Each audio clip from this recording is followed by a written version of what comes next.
Thank you, Joey. And we're going to call the work session to order for Tuesday, August 22nd, 2023. We're going to call the roll. Vice Mayor. Present. Alderman Blanton. Here. Alderman Hanson. Here. Alderman Peterson. Here. Alderman Berger. Absent. Going to be late. Alderman Brown. Present. Alderman Potts. Present. Alderman Baggett. Present. Moore's, Mayor's here also. Next is an opportunity for citizen comments.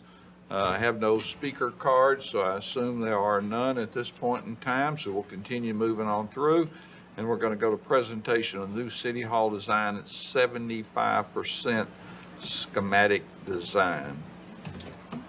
So we've reached this threshold of 75% of schematic design. In that process, members of our project team are here for you this evening to walk through some key elements of that, including some more developed architectural renderings and concepts, and also some adjustments to the building program itself and some locations related to that. So we really want your feedback at where we are at this stage as we continue to work through the completion of schematic design and future decisions that will face you in this process. So Vernon, I think you have some introductory remarks as well. Thank you, Eric. Mayor. Good evening, everybody. Anna Ruth, as you see, is here, and we've set aside almost this first 45 minutes to an hour for feedback, as Eric mentioned, on the architectural component and also on the commercial component that I'll get into a little bit in a second here. But Gary Seaback and Matt Taylor are here from our consultant team, and Joe Kelly and I can try to respond to any questions. But there are two main focuses that we definitely need your feedback that will help us go back to the DRC, the Historic Zoning Commission informal review, and back to you in November with 100% schematic design and hopefully concurrence on that design. And they are, of course, the architectural component, which you'll see, and that has already been before the Design Review Committee on multiple occasions, but also on the commercial component that we've talked about frequently. And as we've worked through the project, being very conscientious of cost and functionality, we're going to show you and discuss to some extent, and we definitely need direction if you're amenable to allowing that commercial space, somewhere around 4,500 square feet, to be moved into the existing footprint instead of, as we've discussed, as a separate appendage on the back of the building, which will require, though, us to have the IT department that was programmed in that area to move to the second floor, which means we'll bring down the boardroom ceiling. It'll be a less prominent boardroom than having a two-story ceiling to having a one-story ceiling, a little bit taller than this room here. But it allow us to meet some of the needs that you've voiced as far as bringing the commercial space down closer to the square, and also the cost implications will be less than adding that separate piece. So with that, Anna Ruth, it's yours. Thank you. Thank you, Vernon. Good afternoon. Again, my name is Anna Ruth Kimbrough, and I'm the design team representative for the Franklin City Hall project. Today, as Vernon and Eric said, we'll be sharing the 75% schematic design progress, including the feedback we gained from DRC. So as Vernon was saying, we are continuing to develop the design and explore value engineering ideas to reduce the project cost. One of these ideas is looking to move the commercial use into the first floor of the two-story portion of City Hall, where the IT department has been in previous test fit plans. We would maintain City Hall office space above the commercial use and propose to relocate the IT department above the boardroom, reducing the ceiling height in the boardroom from a double height space to a single story space. This proposed change not only reduces the cost and the project square footage, but also moves the commercial closer to the square. The goal for adding commercial tenants along 3rd Avenue has been to activate the street and the edge of the park space. The targeted size for the commercial space is approximately 4,500 square feet, which is recommended to be divided into 2 to 3 tenant spaces. There is ample sidewalk space along Third Avenue and the park to allow for outdoor seating and pedestrian movement. This configuration allows easy access to the alley for deliveries and trash.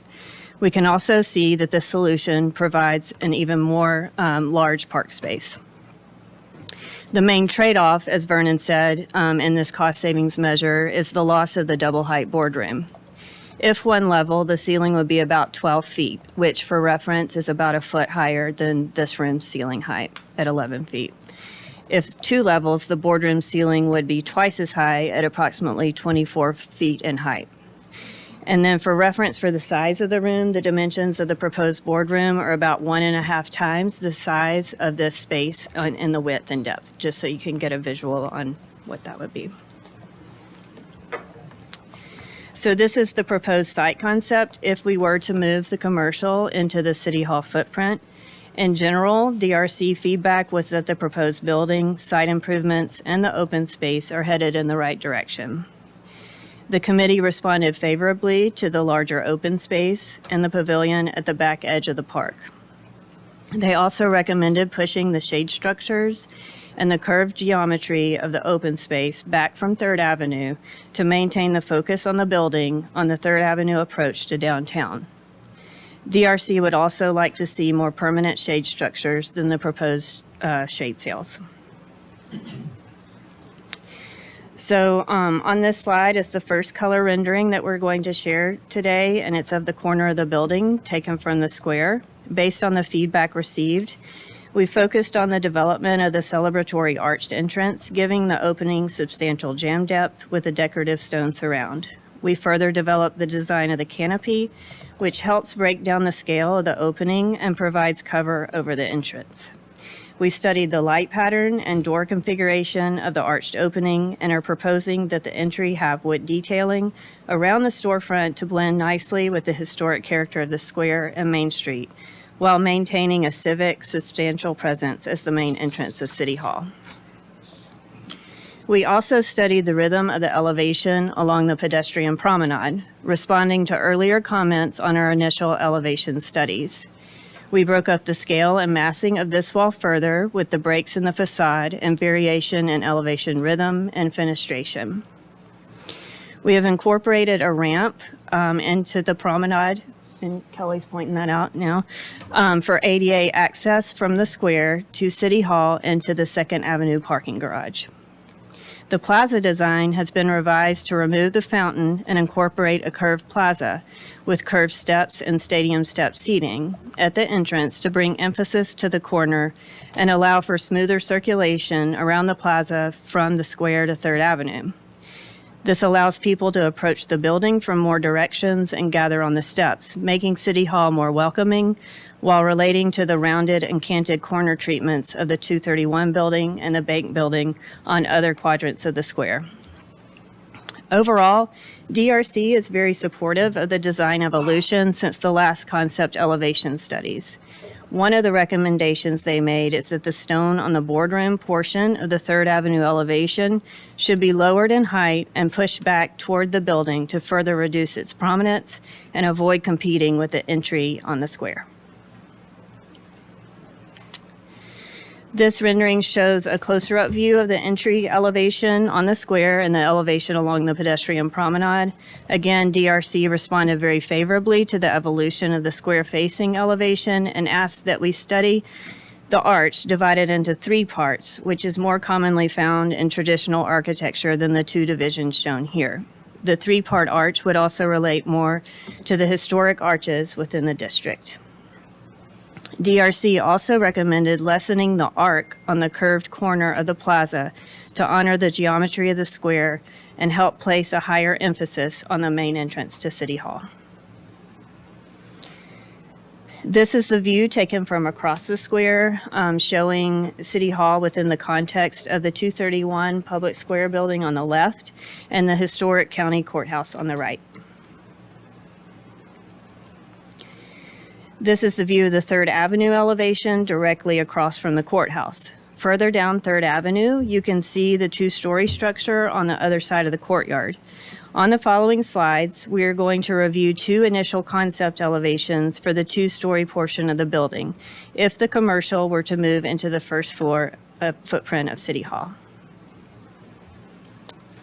So in these two conceptual sketches for the two-story portion of City Hall, we explored an aesthetic that is both compatible with the City Hall, yet it is distinctive and appropriate for a mixed-use building. In both concepts, the first floor incorporates storefront glass with detailed surrounds and bulkheads capped by a horizontal sign bin.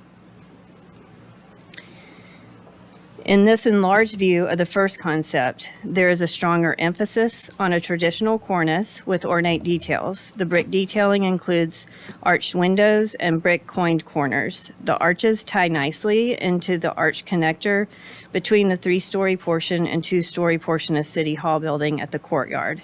We've included some character images to depict the level of details and scale we are envisioning. In these photos, there is preference among DRC to the light green storefront in the middle right photo because of the delicate architectural detailing commonly found in historic storefronts.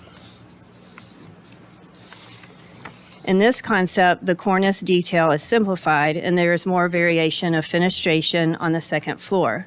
The center portion of the building is intended to indicate a different color of brick. The storefront has more of a modular rhythm and is shown with entry doors as a darker color for contrast. And on this slide is an initial design study for the alley-facing elevation. The open office areas for the staff departments are located to the rear of the building facing the alley. This initial concept provides ample daylighting and views for staff within their office areas.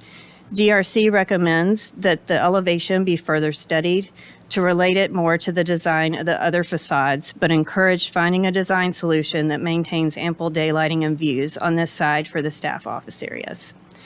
And with that, that concludes the 75% schematic design. We welcome your feedback and are particularly interested in your direction on whether the commercial space should be moved within the building. Thank you. I don't see anybody jumping. I got confused. Are you eliminating the separate building? Is that my understanding?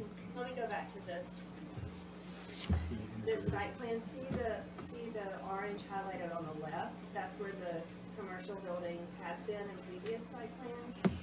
We eliminated it in the image on the right and made a bigger park space where that curved park space is and moved it into the first floor of City Hall. Is that? But I don't understand. And that's where IT had been, and IT is going to Right. go above the boardroom. I understand Okay. that, but the pictures you were just showing showed a two-story building. Yes, so that's the proposed conceptual elevation. I got you is now. the commercial listing. I got you. Okay. I got you. I understand now. Okay, good. Could I elaborate a bit further? Because that's a great question. Now, we know that the subsurface parking extends under that park area, so the opportunity as our community grows, that if there's additional space, then that foundation would be there because of the subsurface parking garage, and you'd be able to build onto that end of the building if needed. But Had Add to Alderman that, Vernon. Hanson, go Yeah. ahead. Sorry. So when you say it's a cost savings, give me an idea, because this is topping out at about $1,400 for every man, woman, and child in this community based on the current costs, and it's a little concerning. I think we all, less is more at this point with cost. So how much are we saving by doing this? So in the original programming, the commercial space was not included. So if we are going to add, and I'll give more rough numbers, and Joe and Kelly correct me if I'm underspeak or overspeak, is that if we are going to add that separate building where that park area is, we'd be looking closer to 2.3 million. But bringing it inside, building space above the boardroom would likely have cost implications of somewhere between 500 to 600,000 added to the cost. So that's where that savings comes from, building a separate, as for lack of a better term, appendage on the building to bringing it inside the building. Of course, we still have to lower the ceiling, finish the added second floor for the IT department. So over $1 million in savings for doing that? If, Okay. yeah, instead of adding. Netting it out, yeah. Thank you. The other element to just remember, one of the things you all approved last meeting is bringing on a third-party owner's rep to help us with value engineering and saving options and opportunities that we would bring back to the board for consideration in modifying the building program as well. So that's going to be an ongoing effort to manage costs on the project overall. And let me, if I could, Joe, did I accurately communicate that? Yeah, so the cost, if it's outside the building, is 2.3. If it's inside the building, it's 800,000, savings of 1.5 million. Thank you. Alderman Brown. I'll go first because I'm pretty happy. This retail being in the main building is what I wanted all along. I'm good with the ceiling height. I think to waste the space up above for that sort of cathedral ceiling or whatever that we were going for in there, I don't know that it's necessary. I like the more compact use of the space, and I really do like the retail in the main building fronting. That offset back building, it just never really worked for me. So I'm happy with the savings. I'm happy with the restructuring of where IT is, and I'm happy with retail being in there right fronting on 3rd Street. So I'm good. Alderman Blanton. I pretty much agree with what Matt's saying. I mean, the boardroom, having a nicer boardroom is great, but it doesn't have to be. It's a room that does not use as much as the offices that are going to be within City Hall. So I don't think it needs to be as grand with a double ceiling. I do find it interesting. I leaned over to Matt with the new circular feature, which I have always wanted it situated so that the corner was at the corner of the entrance. So you're almost like facing different than every other building on the square. That might be a really good place to put that Christmas tree. And I'm sure that's not lost on anybody who did this. That round spot, the electric's right there. So, no, I think it's great. And I also think, too, by bringing that retail inside, should we need to absorb that later for another city use, I would be concerned only just because we've all been to those restaurants that we go to and we leave smelling like them for the rest of the day. And I've been at some other properties in Cool Springs that have office above and restaurant below, and that wafts up. So I think we need to be really prudent about airflow and that type of thing so that we're not creating a aroma within the entire City Hall. I've got Alderman Potts and then Alderman Baggett. All right, thank you, Mr. Mayor. Yeah, I really appreciate the time that you guys put into this. I agree. I think that as grandiose as it might be to have that vaulted ceiling, I think the utilization is more important to put IT above. Ceiling's still going to be, you said 12 feet or, all right, 12 feet. Yeah. And also, it's about a foot higher than this ceiling right here, is what they said. I did have just a couple of questions just based on how the presentation was moving forward.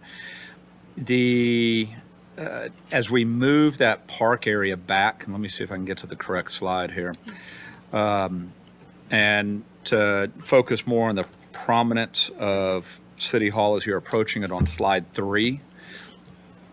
As I was just looking at it and I was just kind of comparing apples to apples as far as sidewalk went, how wide is that space between the curvature and the actual structure of City Hall? Do we know? Maybe 6 feet, 8 feet? No, it's like more like 15.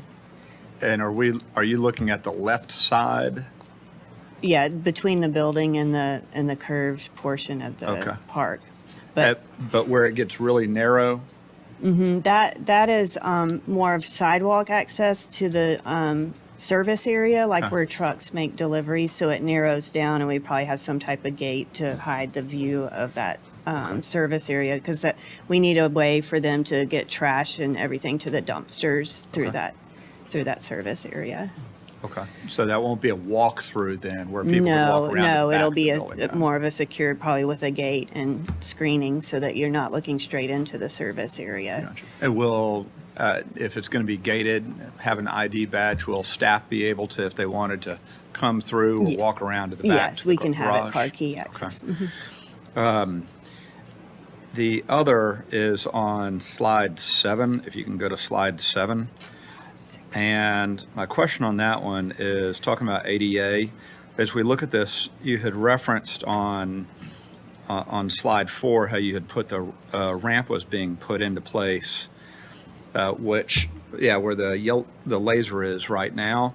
Would there also be a ramp on the opposite side, which if you'll come around to the other side of the building, right there, and that right along the wall of the structure, is there an opportunity to put a ramp there as well?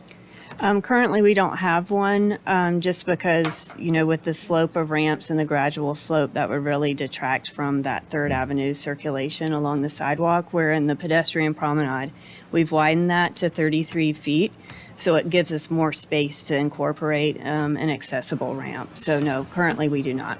I think that we might need to consider that because you're putting a ramp on the left-hand side if you're looking at the corner of the structure, and just to consider putting it on the right. Otherwise, those that are in wheelchairs are going to have to go all the way around, and they might, I'll go ahead and tell you, for Christmas, I actually had to help two different families that had wheelchairs, and we had to go all the way around everybody. Right. And if we have a ramp on that side as well, that won't be the case. As Brandy's talking about the Christmas tree lighting, it's easier access to the Okay. front of the building. Well, and Go ahead. the other thing, when you're dealing with ramps, you've got to have so many feet for height. It's amazing. You would be surprised how many feet you have to go to get even 4 feet off the ground. And just in the world in which I live in, 2 ramps would be great, but 1 is really sufficient if it's marked appropriately. Right. Because you can still traverse through that left side and get to where you need to go.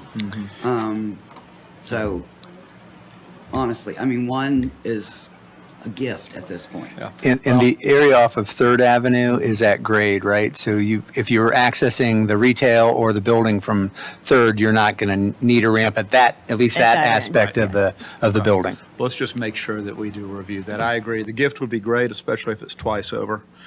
And then the circular area, I did have a question because I think Alderman Blanton brought up a great idea, which is a Christmas tree. I immediately thought the same thing. But part of the visualization right there, and I don't know if there's anything that we can do it from an architectural standpoint.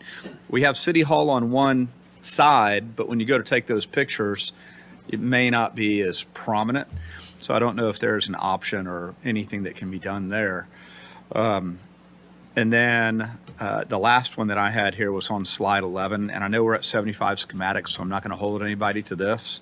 But on slide 11, I was just wondering what kind of thoughts already gone into the landscape architecture that's going to go between the buildings.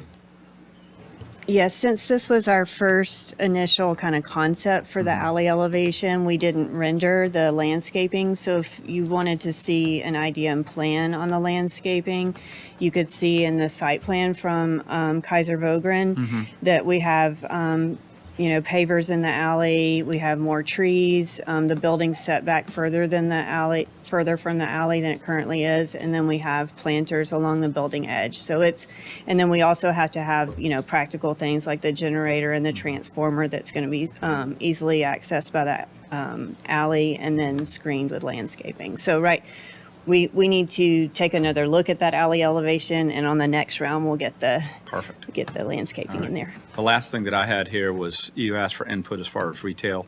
On slide 10, slide 10 is if I had a preference, I think that blends in with the existing structure that we tend to see in more of the historical areas around town. Is this the one you're? Correct. Which one? That one there. You're looking at it. Yeah. There's one more on the next slide. So yeah, there's 2 options on that Church Street retail, towards Church Street retail. So that'd be great to get your feedback on that as well. Historic zoning weighed in. Do you want to comment about theirs, or do we want to? I can. How do you want to address I that? can give a little bit. The arched windows were preferred by DRC, but I think they preferred the more simple cornice of option 2. So it was more, and they appreciated the modularity of option 2 in the storefront because it gives you more flexibility on where you put the entrance for restaurants or that sort of thing. Where on the top one, there's a large picture window and it's more asymmetrical. They weren't a fan of any painted brick, and they're tired of white and black. So that's what I remember. I've got Alderman Baggett, then I'll recognize you, Alderman Peterson. Yeah, I think it is very important. Speak into the microphone so Okay, everybody can sorry, hear, please. I've got it, thank you. For handicapped, I definitely think that you need to look at more than one place. You know, right now, if you're on the square, you cannot get into the city hall right from the square or go back to the back and everything because there's no ramp there. But the other aspect of that is also that we need to make sure that we have adequate places. And whenever you were showing in between the two buildings, let me see, I don't have the.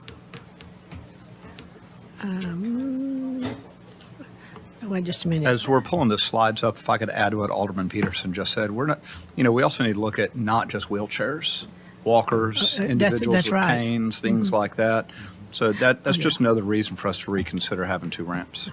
But on number 3, image 3, whenever you're talking about in between the buildings, is there any parking back there? Because I'm also realizing, well, I know right now we have at least 2 handicap places in between us and the garage, and these are not parking places, are they? They are? Are there? Where the red brick pavers are Oh, at the okay. indentation on the alley. Yeah, and Okay. then we have, you can see on 3rd Avenue, we have an ADA space as well. You can see the signage on the space, right where the park begins. Okay. Oh, Okay. But as I say, I'm thinking about to come into this building, for a meeting.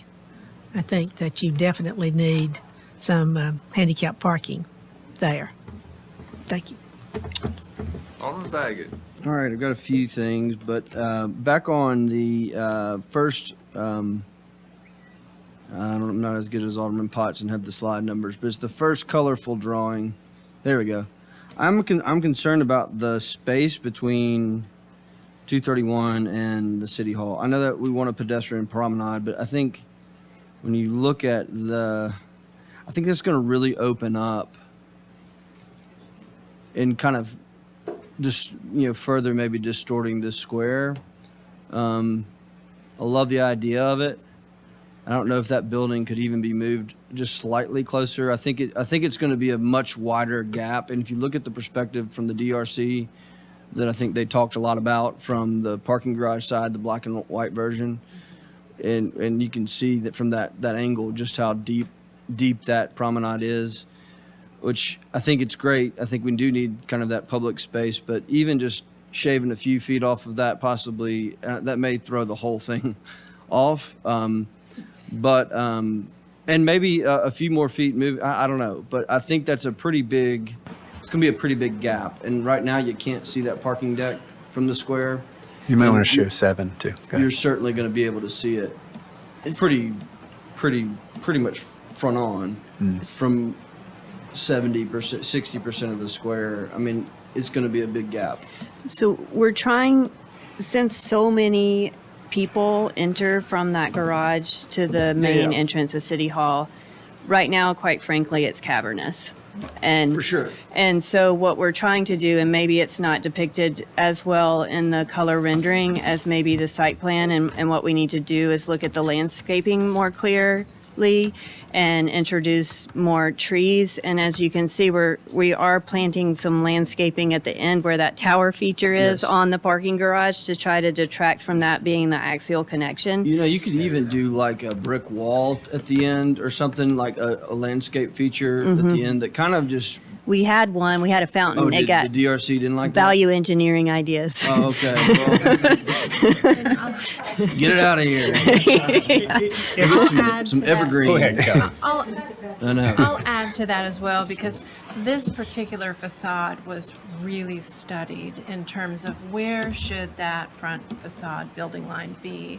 And the consensus was we should restore the geometry of the square. And you can't see it from this angle, so it's a little bit tough to see, but this building wall that faces the square lines up exactly with the courthouse front facade. So those two buildings will set and be anchors for that side of the square, and not one is in front of the other, but they're equal. Maybe it's just landscaping then and there that might make it feel a little more, not, we don't want it cavernous, but also we don't want it to be wide open. That's great. Next one, DRC said had issues with people figuring out which was an entrance. I don't see that problem. I mean, one has doors, one doesn't. But I mean, I understand that, and there's a planter in front of one. I like where this is going, and a lot of changes to the way this looks on Third Avenue. Bring it back to us but I like where this is going. I can see where pulling that stone back would be helpful, possibly from the side angle, but I don't think people are going to be confused which one's the entrance. They'll make their way to the door. The other thing, the quadrant in City Hall. So this is actually a pretty good one. Well, you can't really. Maybe the next one. There's going to be a lot of concrete in that corner, and so benches. I know that was brought up. There's a lot. I mean, that doesn't look very big, but it is. If those are the existing pylons, and that's a pretty significant space of hardscape. So, whatever we do to soften that up, and benches, and thinking about programming that, I would say I'm not really understand the concept of the circle. I don't really have an affinity to having the Christmas tree there. I kind of like it in the middle of the square, personally, but that's not what we're talking about. I think if this had more right edges, because if you look at the courthouse, it has right edges in front of it, right? It has the fence, it has the portico, the porch where the portico is, and all that. Like those are all a lot of right edges. You may be wanting to change that up. That's fine, but I also think that framing this building is going to be important. If you look at it from a couple of these angles, it kind of, like if you can envision on the one before that you have up there, if you can envision maybe some, more right angles with accessible steps, I think it actually might frame that really well on the square and kind of keep the square feel. We don't need to design this for the Christmas tree. Let the Christmas tree go, sorry. I know. I get hung up on things. But no, I think that framing this, and maybe with the landscape architect and everyone, y'all can look at that, but I think framing this and the approach is going to be very important. And although, yes, that feels welcoming, and I don't believe right angles are not unwelcoming, I just think that we need to think about how that kind of changes it, especially next to the courthouse. And does that really diminish the kind of historic feeling of the city hall, or what we want it to feel like in 100 years? I think for some reason that fell on me like that. All right, moving on, because I want to, I'm not going to go through everything I have. I'll send it to you in an email. But the park, thank you for, I think what you've done here, I think, is just really in line with what I think a lot of us were saying, which is activate Third Avenue. And by the way, if you didn't watch DRC, these storefronts are going to be right across from the Moran House, correct? Mm-hmm. So to get an idea for the public to know where this building is going to stop, that's really good. And so across everything from the Moran House down, you're going to be looking across from at a park, and I think that's fantastic. I kind of like twitched a little bit when I heard shade sales. Yeah, value engineer that. Well, let's raise some money, some private fundraising. I heard that at DRC. I think that's a very good point. I think shade sales are going. I mean, listen, let's save money, but let's don't put shade sales up in downtown Franklin. I mean, Pinkerton Park, we're good to go. But I think as we're coming into downtown, I think, let's get creative. I know that there's limitations on shade trees because this is on a parking deck, but let's figure that out. I don't want to make a short-term decision on shade sales and then end up, I think we can figure that out as a community. I am not a fan of the pavilion. And I think I would speak for the Third Ave. Anything that would allow a rock and roll band to play, in a park next to a residential area covered, and that looks to be set up kind of like a stage. Can I respond to yeah, that one? please. We actually have an egress stair underneath that down to the parking garage, so it's actually providing covering for that stair so that Oh, so rain. it's not like a concreted pad that you could have No, a band no, on it. no. I'm So not what sure is the exactly what it's it. a pavilion. It's forming the edge, the back edge of that park. Otherwise, you would look straight through to kind of the service alley. So we needed to kind of contain that Okay, part good. from the alley So side. you're not going to be able to have like, if someone wanted to rent it for an event, it won't be like a place like a I stage. guess that's up to the city. I mean, I just want to be mindful of that. Does that make sense? Because that is right next to a residential area. I mean, I think there will be public gatherings there. I think the more thought we put into maybe not putting in, things evolve, and all of a sudden you might have, Art Walk might have a, it's just really close to a residential area. So do with that what you will. But I think the residents of Third Avenue would do that. The other thing, all right, on the commercial, I don't mind, either one of those look good. I don't actually have a problem either with painting the brick. If it's done appropriately, if you look at our downtown in our Main Street, and I think this is one reason why I'm just really glad that this is going this way, because this is going to actually look like it's evolved over time. Okay, the way this is looking. And I think that's one of my desires. We have painted brick buildings up and down Main Street, and some of them, I mean, they look great. A lot of them do. It's actually just how our cities evolved naturally. DRC, or the Historic Zoning, gets, I guess, the final approval on that, maybe, or not. BOMA can. Maybe we could have a conversation with them and just talk through that, because I think it really could, depending on which option you go with, it could be worked into this and look really well and actually feel like this building has evolved over time. And I think that's really the goal, or has always been a goal of mine, is we build something that looks like it's been evolved over time, and that it should be there. So painting the brick might be there, it may not. There may be other attributes, or maybe just a differing of style in that middle piece that provides the same thing, but it's very important. Will we be able to see, feel, and touch the bricks you're going to use? Yes. Color. Yes. All right, good. And then the last thing, I'm done, but I think, is there anything, like, what about this building are people going to, do you think, in 100 years, look at this and say, that kind of, that architectural component really is something special about Franklin? Do you see, is there a component of this that you feel like is kind of evolving that we should be mindful of as we're cost value engineering? Does that make sense? Well, My I question? definitely think where we are with the entrance, with the Yeah. celebratory arch, we're right now studying the 3 divisions, which in my opinion was a very good suggestion. It's one of those things that's like, duh, when Yeah. they said it. But I think, that piece is not a piece that we, look to value engineer. We've Yes. got to get that right. has gotta be right. So I would say that's the focal point, and we're going to be detailing it and showing details of how we do that jam and the awning and all that. Because we're building context for the next 100 years. And so I think that's just really important to think about. I know y'all have Oh yeah. quite extensively, but continue doing that, because we're building our context, and that's we want to make it special because we're setting the stage, or setting the standard for everything around it. Thank you. Alderman Barnhill, Vice Mayor Barnhill.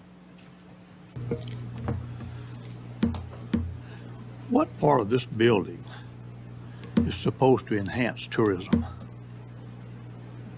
And that was one of the points we brought up and used.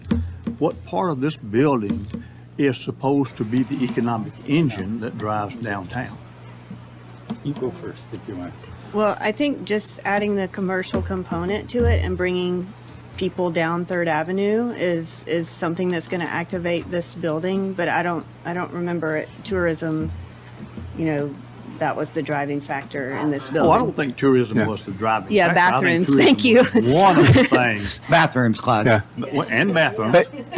That tourism was one of the things that was used to justify the building being in the location that it is, and the great amount of architecture and what we put into the building. Are we still at 99 million? Our goal has remained to keep it under 100 million. And as you heard, and I was going to interject this, and I'm glad it's come up with the feedback, value engineering, in which we've started. And the owner's rep will help carry us that through the design development drawings and construction drawings. But that remains our focus, to keep it under 100 million. If I could, more philosophically, but real. Yeah, Alderman Barnhill, in response to what you said, what part of this building that we're proposing adds to tourism? And I would say that the people that come into this building, that deliberate on the future of our community and the decisions that you and future boards makes Franklin what it is.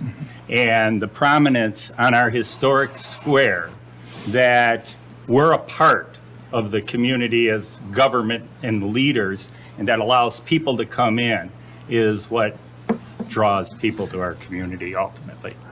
Let I me, know that's philosophical, Yeah. but it is true, because things in Franklin don't happen by accident. They're very intentional with the work we all do together.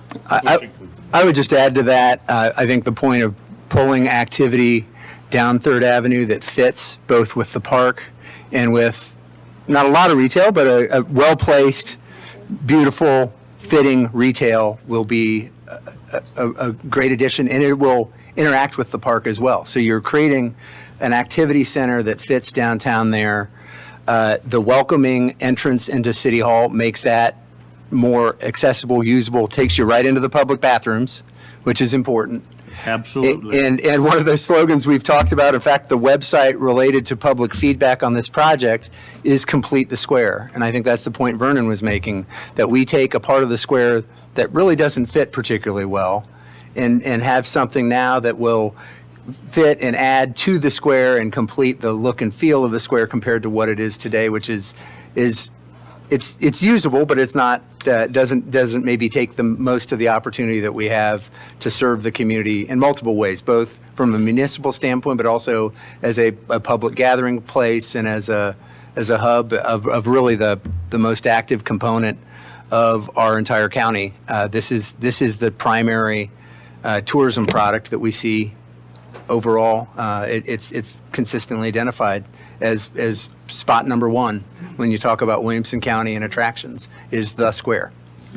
So 4,500 square feet of retail is going to make this, the tourist attraction, or to make it, the building, whatever it's supposed to do. Because that's not going to work. 4,500 is not enough. That is, I sit here and listen and I observe. We're going back to what this was 25 or 30 years ago. That's what the whole building was retail. And now we're coming in and building a $99 million building with 4,500 square feet of retail. I mean, I don't, and again, it's not, that's a small thing. But Alderman Hanson said something a while ago, and I don't know whether you paid any attention or not, but this building, for every person, doesn't matter whether they're 2 weeks old or 90 years old, they now owe the city over $1,000 per person for just 1 square foot of this building. I got to tell you guys, I would be concerned, but it doesn't seem to be the concern of anyone else much. But I would be concerned about the building being $99 million. And I would also be concerned about the fact that when we did some of the things, I think you give us a department head needs, and it was 38,000 square feet. No. That's not accurate. It was not a 38,000 square foot building. No. That was, No. no. That was what the department heads said they needed combined, was 38,000 square feet. No, that's not accurate. You don't remember that? No, that's not accurate. Okay, well, I'll see if I can find. Yeah, the total square footage of office space is not 38,000. That was How not, much is it? that was not the request. Well, 93,000 square feet. Of. And you have a, you have an. Needs right now? Reduced from 115 down to 93. Yeah. We've already made substantial reductions.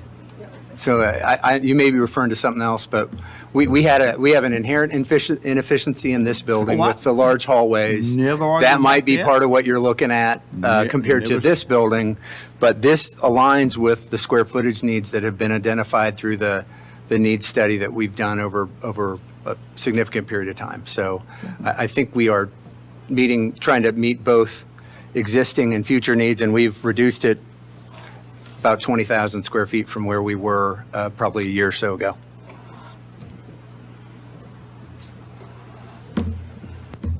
Ma'am, I have a question oh, sorry.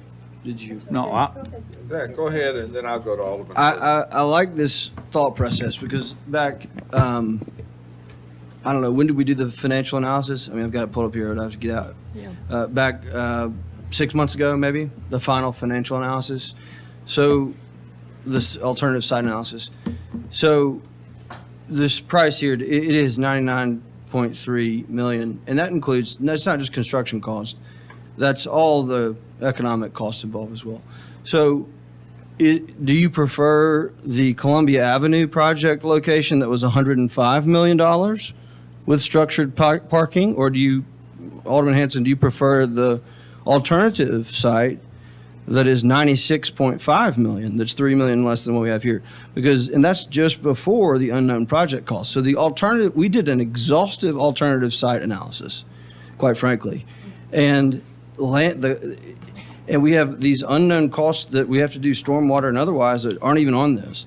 And the base cost for the other two site options were 105 million and 96.5 million, $3 million less than the one we're looking at now. And I actually think with this, the work we're doing to value engineer, it's not going to be $99 million, it's going to be less. So I'm still baffled that we're talking about costs when the two options that were proposed, or at least the one that was proposed, isn't even, one of them's cheaper by $3 million, maybe, if there are, this is assuming that there are no infrastructure costs, but there are going to be some improvement for stormwater and sewage. So we have two alternatives that we looked at. The public should know this. One of them was 105 million, one of them was 96 million. So that's about, one of them's less than $1,300 a family, one of them's a little bit more than $1,300 a family. So what is the other alternative? Because the ones that you provided were more expensive. As you can tell, I'm kind of frustrated with us continuing to have this conversation on cost when we went through a prolonged process to look at this. And at that time, y'all had the time to object to this and didn't. Or if you did, it wasn't effective to convince your fellow board members. Because I don't want to pay for a $105 million building. I don't want to pay for a $96 million building up Columbia Avenue with structured or site parking up there. So 99 here, and we don't have the risk of this becoming 10 pounds of sand in a 6-pound bag worth of commercial. And guess what? We'll have the stickers. We'll have people lined up all the way down 3rd Avenue to the commercial development that would be here if we didn't build City Hall. All right, I'm going to settle down. But we have got to Mr. stop Baggett, talking Mr. about this. Baggett, you can have whatever issue you want to take or however you want to take it. But $99 million is $99 million. Now, I don't care how you divide that. And it is not $1,300 per household. It is $1,300 per individual. So if the household has a husband, wife, and 2 kids, it's over $5,000 for that household. That's what was said a few minutes ago, okay? Correct, and you're right. I guess what I'm saying is the other options were not far off from that we had. But I don't like it either, but I mean, we have done a process to look at. This wasn't about other options. It's about the fact that this is like half of our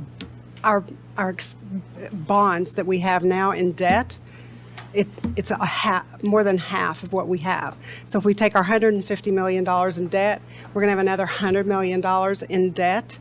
So that's a significant amount. So it doesn't matter Probably where untrue where because it the financial goes. model had things It other doesn't than matter just where bonds. it goes. What matters is it's very expensive for every individual in our community, and it's just a matter of fact that it's going to be built somewhere, and it's going to be very, very expensive. So question I've for, got Alderman Berger waiting, and I think Assistant City Administrator Girth wanted to say something, and so y'all are just You give him a wearing me promotion. out. Yeah. Go ahead.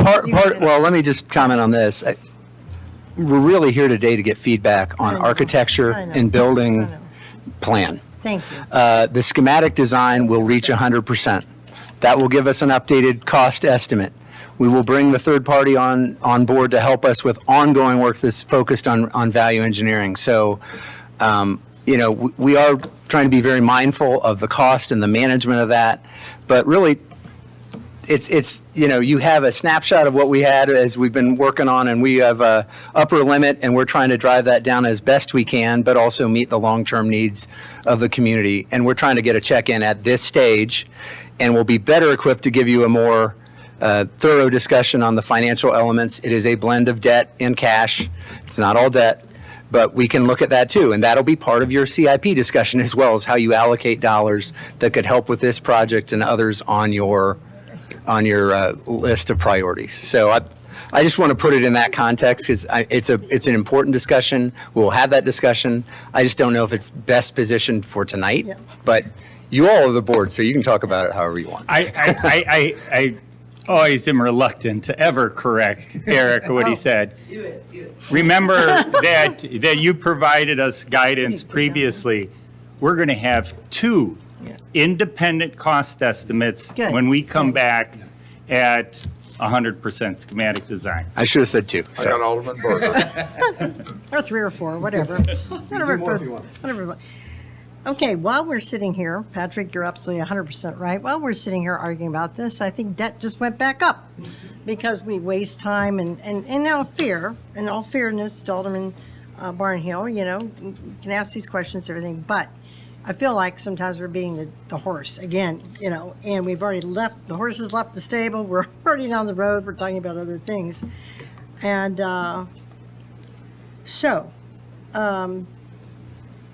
and I feel like we are getting off topic because we are here to talk about this. I'm going to get back on topic.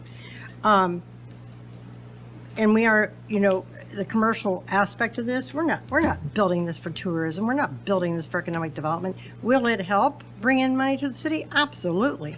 Is it an amenity? Absolutely. Is it going to be, maybe a restaurant in there or a sandwich grab and go for our employees to walk right here when they don't have time to go to lunch? They can walk out here and get something, or there may be maybe a kiosk in that area. I've been to a lot of these places where they have a kiosk for you. If you go to a lot of the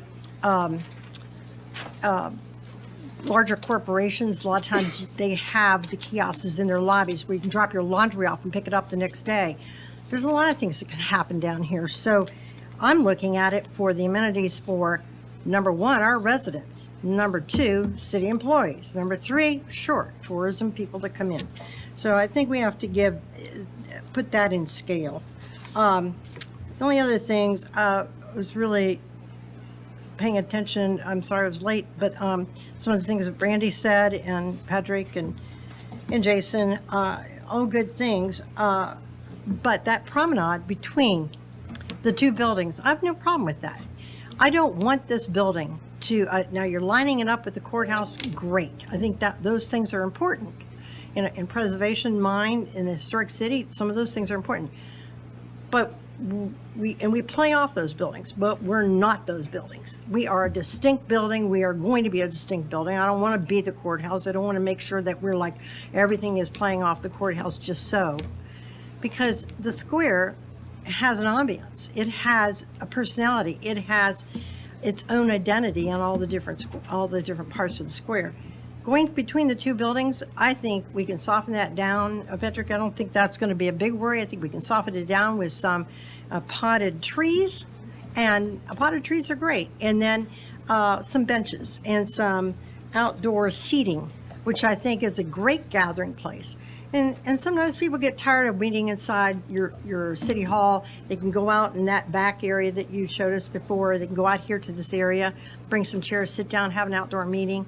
People like to be outside. People are productive in different places. So I think all those things are good. The pavilion doesn't bother me at all. I think it's a great place for city employees to gather. Again, having meetings and going out and just having a bit of outdoor. The only other thing, I can't read my writing. Sorry, because I don't, my hand's numb. I had a couple other points here, but I think all the points that were made here tonight are right on, and I love what you're doing. Let me ask you one more thing about the outside facade. The white portion of that, what material is that supposedly going to be? Do we know? Limestone is in the budget Yes, right I now. thought it was, but I just wanted to. And I do like the windows. I like that look. I think it blends in extremely well with our square.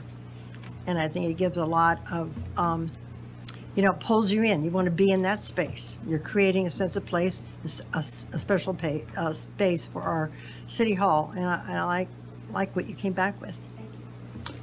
Alderman Bland. I just realized, and I'm sure it could come in the next phase, I see flagpoles. I see no lighting. Is it going to be like embedded in the? There will be lighting. We're working Okay. through that right now. Because on that changes what you see too. So I Yeah. was like, I see this one that's like far removed with the pylons, but I don't see anything else that's included. Yeah, we'll have It doesn't just similar have to to be the acorn 231, the either. uplighting. It doesn't just have to be the acorn, maybe something other than acorn to the acorn lighting. I mean, it's historically appropriate, but I think we could do some other historic. Yeah, I as think that well. Yeah. Well, I love it. I like the alignment with the courthouse. I think it's a great idea. I love the idea of having more places for people to stand and walk, and looks like we're increasing that capacity. The park on the Church Street side, I think that's very inviting for the neighborhood. I think that satisfies a lot of the things we might have heard from the neighborhood if we pushed all the way over to Church Street. So great work, and we'll look forward to the next rendition in November. Is that what you said? Okay. And so everybody seems to be happy with moving the commercial space into the building. So I'm going to ask Alderman Potts if he'd introduce item number 2. All right, excellent. And I allocated an hour to this, and I almost got it right. Well done, Mr. Mayor. Thank you, Mr. Mayor. And as we move to our next agenda item, this is our Franklin Housing Commission report.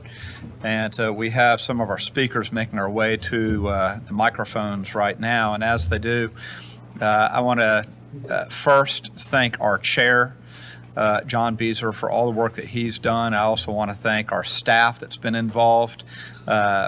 Kathleen and Tom attend all of our meetings and have done a phenomenal job in partnership. And I know that they're probably going to run down all of the other members of our commission. So I just wanted to give you accolades and props right now as we get started. Thank you for all that you've done, taking us to where we are. Well, thank you. And thank you for having us here, the board and Dr. Mayor, Mr. Stuckey. So we're happy to be here to have this opportunity to share what the Housing Commission is all about. So this slide shows our membership. And you may not know that we have 9 members that are tenured. It's not the member persons, but it's the member organizations. And they're all housing related or community related. Lori Lehman, for example, has just been replaced by the executive director of the Realtors Association, Bo Patton.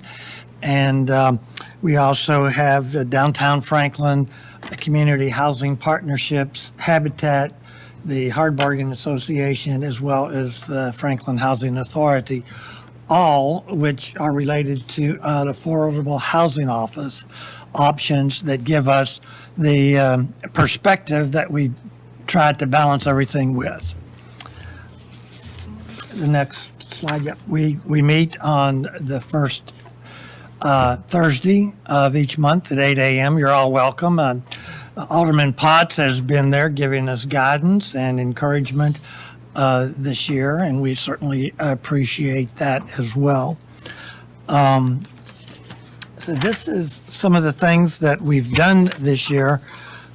We began the year by having the planning department talk to us about the Envision Franklin and some thoughts that as they were moving forward, the planning that they were doing. But it was therefore give the commissioners, the housing commissioners, options to talk about where the city was going, where the situation was with housing. We know that housing has many side effects, one of it being transportation. So as people cannot afford a housing here, that they move further away. Murfreesboro, if you've been on 96 between Murfreesboro, here in the morning, it's now one continuous car. Also going down south to Mount Pleasant, Columbia, the same thing happens there. The housing is more affordable there. So we appreciated the opportunity to have input into that process.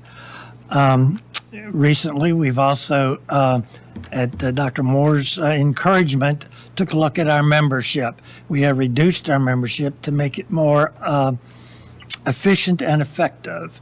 So we're down to 14 members, 9 of which are the tenured positions, 5 at large. And you may recall that our charge is educate, advise, and advocate to you, but also to the community for housing that makes our community what it is, what we hope it to be. We continually to look at options that we could work, the city can work with developers to provide options. And one of those, which we fully support, is the Hill. We know that process has drug on for a little bit, but we are in support of having that option. It will show, and if I may use a past example of Habitat building some affordable housing behind the library. Those houses at first got some pushback, but after they were built, it was an award-winning development, and it continues to be now, almost 15 years later, a development that really shows what can be done with affordable housing on a much smaller scale. And that is something that the Housing Commission really tries to educate across the community. So we've also had a few other developments come in. We've had some housing options. Clayton Homes had come in to us to share us some new homes that they're pushing, developing for developments, and they do have I guess it would be a development over in the Knoxville area where the house is built and then transported and put on a solid foundation, a slab. So it still could be considered a mobile home of sorts, but it is constructed somewhat differently. And I know there are zoning and ordinances that has to be addressed to can do that. But we looked at as an option because with the price of land, then the only other thing we have to work with is how the construction is made. So we continue to do that. We believe in the Envision Franklin process and as a guiding document for us to do as we go forward. And there's 3 main things that the Housing Commission is really concerned with. Vibrant neighborhoods, which are essential to the overall growth of our community. We have to have options, not only in terms of pricing, but in size of houses. And I offer to you a walk down 3rd Street or even 4th Avenue. If you walk during that block, you will see along that block houses of varying sizes. They vary from some very large houses, almost 4,000 square feet, to some very small houses, a little over 1,000 square feet, all on a block. And that was done at a time that the further you lived away from the city, the less money you made. You had the big houses close. And so this was an example, I think, of builders showing the community houses of different sizes can live together in the same neighborhood. So I think that one of the things that we have talked with is how can developers have a development that is varying in sizes, not just varying in 3 or 4 different styles of housing. Hate to use the term cookie cutter, but every 4th house is an identical one. So those things help us have a diverse community, and the diverse community provides us different opinions and options and keeps us all, and I believe, very creative in how we solve problems that come before us as a community. So I think that it goes without saying that a range of housing sizes and prices brings a lot of different opinions and perspectives to the community, and that helps us stay vibrant and strong. Our outlook, we support, as I said, the development of the Hill property, working with nonprofits to provide that option and to show the community what affordable housing can look like and can be. So going forward, the balance of this year and into next year, we hope to continue to investigate opportunities for options, how to continue our main purpose, which is educate, advise, and advocate for housing, and be a resource for you as any issues come up. Certainly in the last several months, there's been a lot of misinformation about what affordable housing is and can be. And we have had some communications and presented ourselves as an option at some public meetings to explain what affordability is. So that's what we are continuing to do over the next year with the guidance of Alderman Potts.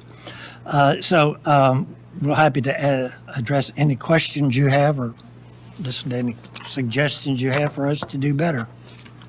Thank you. Thank you, John. Any questions? We'll keep rolling along then. Thank you. And next is the Turkey Trot, sponsored by Graceworks. Any questions about that event on November the 23rd? Seeing none, we'll go to Resolution 2023-59, a resolution authorizing the use of competitive sealed proposal procurement method for choosing the service provider for debt collection services for a term of award for the Revenue Management Division of the Administration Department. So this existing arrangement is going to expire in terms of the services we use for some support and debt collection. This really just authorizes us to go out and use a competitive process to look at our options for this service provider, and it is essentially funded through the collection process itself. So this is on both agendas so that we can get that selection process going. Everybody good? Item 5, procurement award to Luminate of Brentwood, Tennessee, in the total amount of $52,999.99 for one artificial tower tree for the maintenance division of the Streets Department, purchasing officer procurement solicitation 2024-002. So we need to replace the Christmas tree. We had a lot of inconsistency with being lit and staying lit with the weather conditions. And so getting a new product we think will be the best solution. We've worked on this over a number of years, Steve and his team, and it really worsened significantly this last year. So we feel like we are best served to go with a new product. It will be the same height. Steve has done a lot of research to verify that it's going to be the quality and look that we would expect it to be. And and so this would move us forward. We do have it on both agendas because we want to have it in time for Christmas. So, Steve, if you want to add. Well, I don't think I could say anything more. other than we did try to, we reassembled the tree back in the spring and simulated rain, if you would, by introducing water to it after having replaced a lot of the components in the tree. And we just cannot keep every section of that tree lit when it's being impacted by wet weather. So How old is the? it is a 7-year-old 7 years. tree, Yeah. and the lighting is typically 3 years for lighting components, and the rest of the tree is a 5-year warranty. So we're is- way beyond the warranty. Is the topper that was donated still in good condition? Everything is in condition, yeah, good condition otherwise. Yeah. Awesome. So just struggling to keep it lit. Someone who helped pay for a large portion of the first Christmas tree. We did this through a public. Well, Franklin Tomorrow paid for a lot of it, and then the company I'm with or was with paid for a large portion of it. Do we? Is there opportunity? I know we have to make this decision quick for Christmas, but is there an opportunity for that public-private partnership? And I know I'm not signing Franklin Tomorrow up for something. Mindy's probably watching at home, but I do think that was a really neat aspect of the old tree, which was that the public got behind it. So Yeah. somehow, if we could, maybe we order it, but if Yeah. there's a way we can. We've got to move, but it took the better part of a year to raise that money. But we certainly are open to working with folks to see if there are people who want to partner with Kind us of on nice it. to know that the tree was kind of Yeah. community Yeah, bought it. we'd I love know to we've have got- that happen, but we are at a point where we've got to go ahead and get All right, the well, order and it move forward. But don't stop we're Christmas. we're open to work on that if there are partners out in the community who want to help us. Before I go to Alderman Berger, I might refresh people's memory about that tree. Yep. Shelley Moeller, who's since moved to Florida, was one of the people that wanted a bigger tree and a better tree, and she was at market. She bought the tree.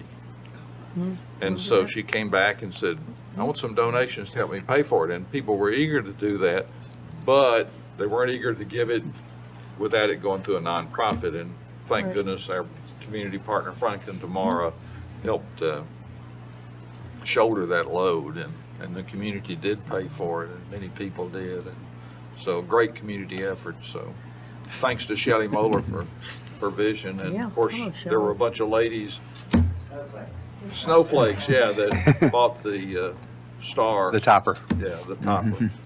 So I'm sorry, Alderman Berger, go ahead. Sorry.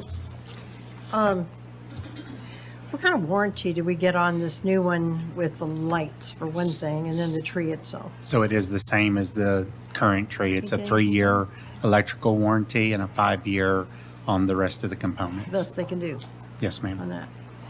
And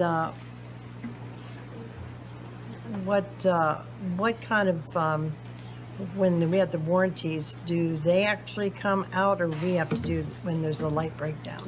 So the company that is, that we would be purchasing this tree from is responsible for dealing with the Christmas manufacturer for, the tree manufacturer for the warranty. Is this the same company?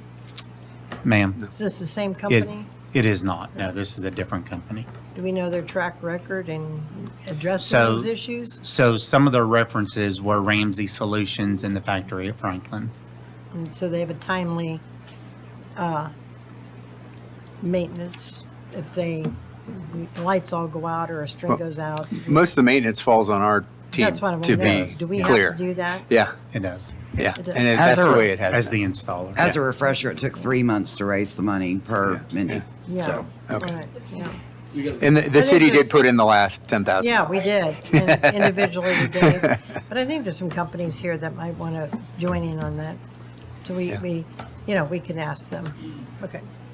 Sure. Alderman Hanson, We've had go some ahead. vandalism to that tree over the years, though, as well. Has that led Yeah, to it's hard to faster say if it demise? contributed or not. We certainly do have some parties inside the tree. So last year we had put some cameras inside the tree just so we are warned. We contact PD and they'll send an officer out just to shoo folks away and say, you can't be doing that. So, but it is hard for us to gauge whether or not folks inside the tree have done any of the damage. And we will probably continue to have cameras in place to monitor that. Yes. That's right. A We're lot watching. of Christmas tree talk in August. Santa is watching. Yeah, that's right. That's right, exactly. We will Switch it detecting if you're naughty or nice. How about item 6? Naughty or nice. City of Franklin Contract 2023-0186 with Cool Springs Corporate Center LLC for road impact fee reimbursement request.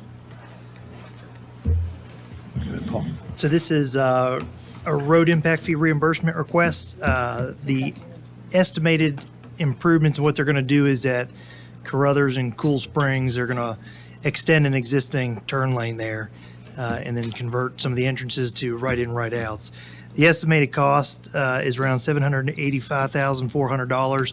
The impact fees that they're generating is around $317,390, which leaves a gap of about $468,010. And, generally when we look at these things, we ask ourselves a few questions, which is, one, do the improvements contribute to the overall improvement of the arterial system? The answer to that is yes, in our viewpoint. And then the other one is, do we have the additional funding necessary to cover it, and will we recommend that?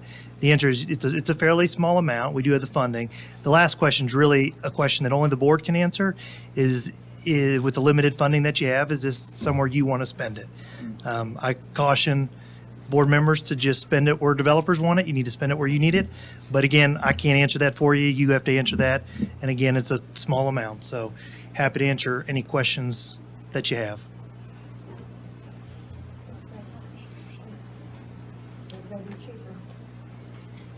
Sounds good. Oh, go ahead, Alderman Blunt. I'll just say I met about this project, and I think it's a great addition to that area. If you think about the lack of opportunities for restaurants and things in that corridor from Cool Springs Boulevard all the way to as you get down towards Liberty Pike, I think it's going to help provide more walkable opportunities. You like that? For those office buildings that are around there, and just for the overall neighborhood to have more options. I appreciate you saying that, Brandy. And, the unique thing about this project, it is an experiential retail infill of a parking lot right on Carruthers Parkway. And like you said, the only thing that's been done like this in our area really is now McEwen Northside, which we worked on. Berry Farms has a little bit of that, but creating a hub of restaurants and experiential retail around a central green and displacing parking and creating walkable elements. And as part of that, there's road improvements that need to be done. So that's why we're here before you, but thank you for that. I just want to mention that. The agreement, the way it's set up and the way the ordinance is we basically set it up with, they can only get reimbursement for the $317,390.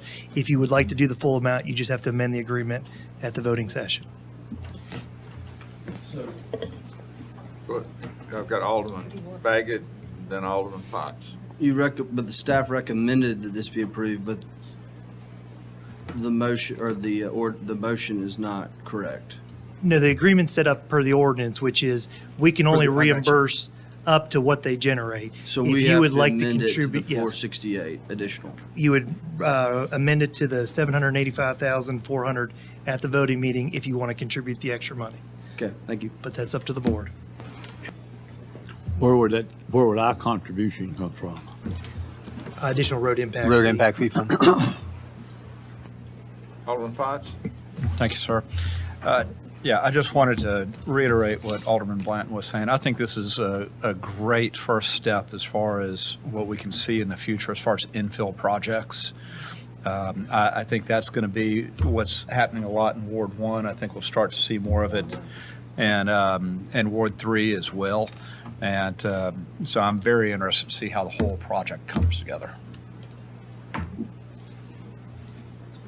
Good comments. Item 7, results of the demonstration project for the proposed Southeast Clean Water Facility. So as folks from our water management team come up here, I'll just say a couple introductory comments.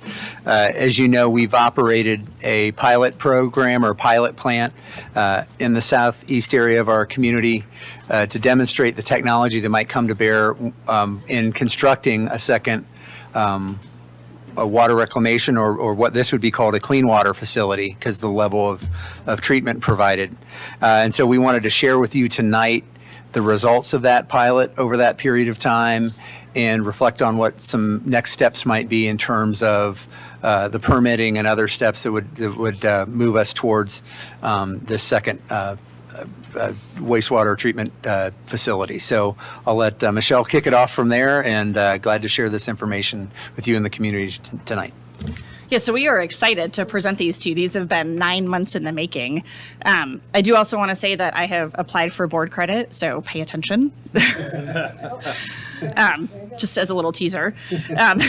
So I brought some guest speakers with me today. So Brian, our assistant director, and then this is Scott Woodard, who is with Hazen. He's the consultant who's driving kind of the evaluation phase. And then you all know Mark. All right, so we're going to kind of jump in. So,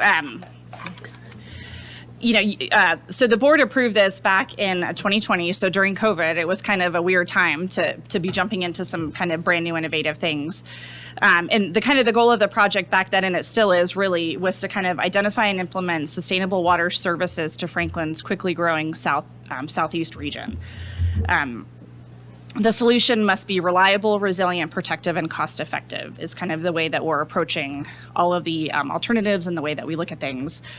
So far, from April 2020, we've done a lot. It's been a couple years. So we have regular coordination with TDEC. We want to make sure we're not going to present them with a thought of papers. They're in this process as we're working together to make sure we're collaborating together. We've looked at the service area that we have and kind of how do we characterize some of the reuse options. We've looked at the treatment technologies and the reuse alternatives. And then most importantly, we've constructed the demonstration facility and then operated it for 9 months and then have some pretty cool, very, very neat results to share with you. So that's the intent of this. So we're going to kind of pass things off a little bit. So I'm going to pass this to Brian next, who's going to talk about why this project is necessary.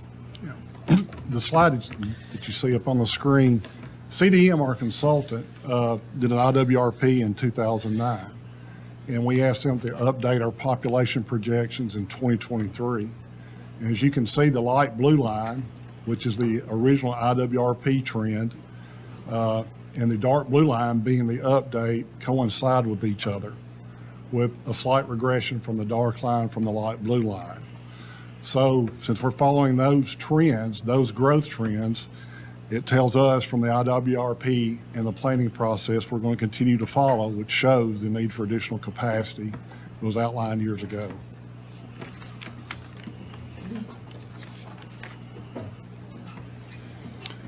Okay, this slide reflects the range of the wastewater demand needed as it relates to population. The black line on the slide is the capacity of the current Claude Yates facility. This also demonstrates the need for additional capacity with the continued growth that we are experiencing.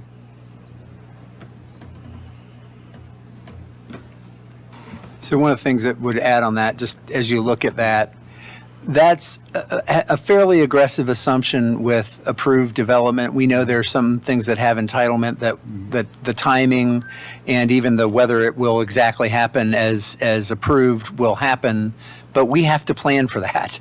So this provides it, I would say, in my judgment, probably a little sooner crossing that black horizontal line than probably the reality will be, but the message is still the same. We've got a 10-year window or less to be able to put that additional capacity in place to meet the needs that we see coming on the horizon. So I think the message is right. I think the reality will probably be a little bumped out, but probably not dramatically. And that's why this decision-making and the time that the permitting will require well within that probably 8 to 10-year window is still pretty on target.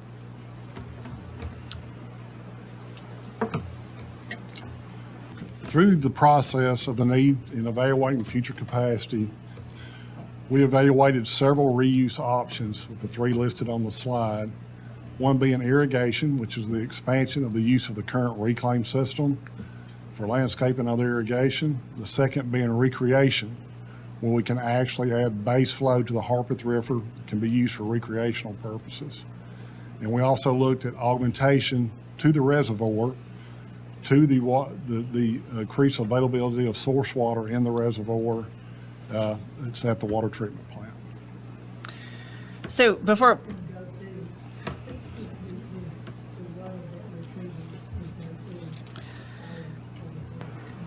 You could augment your reservoir with this water.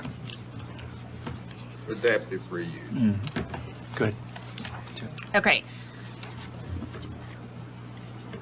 Okay, and this graph represents the technologies that you all witnessed when you toured the facility.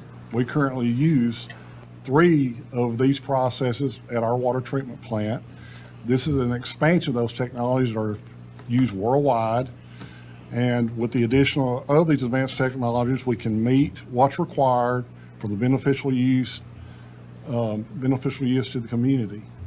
So with advanced technologies, we can really create a clear and purified water.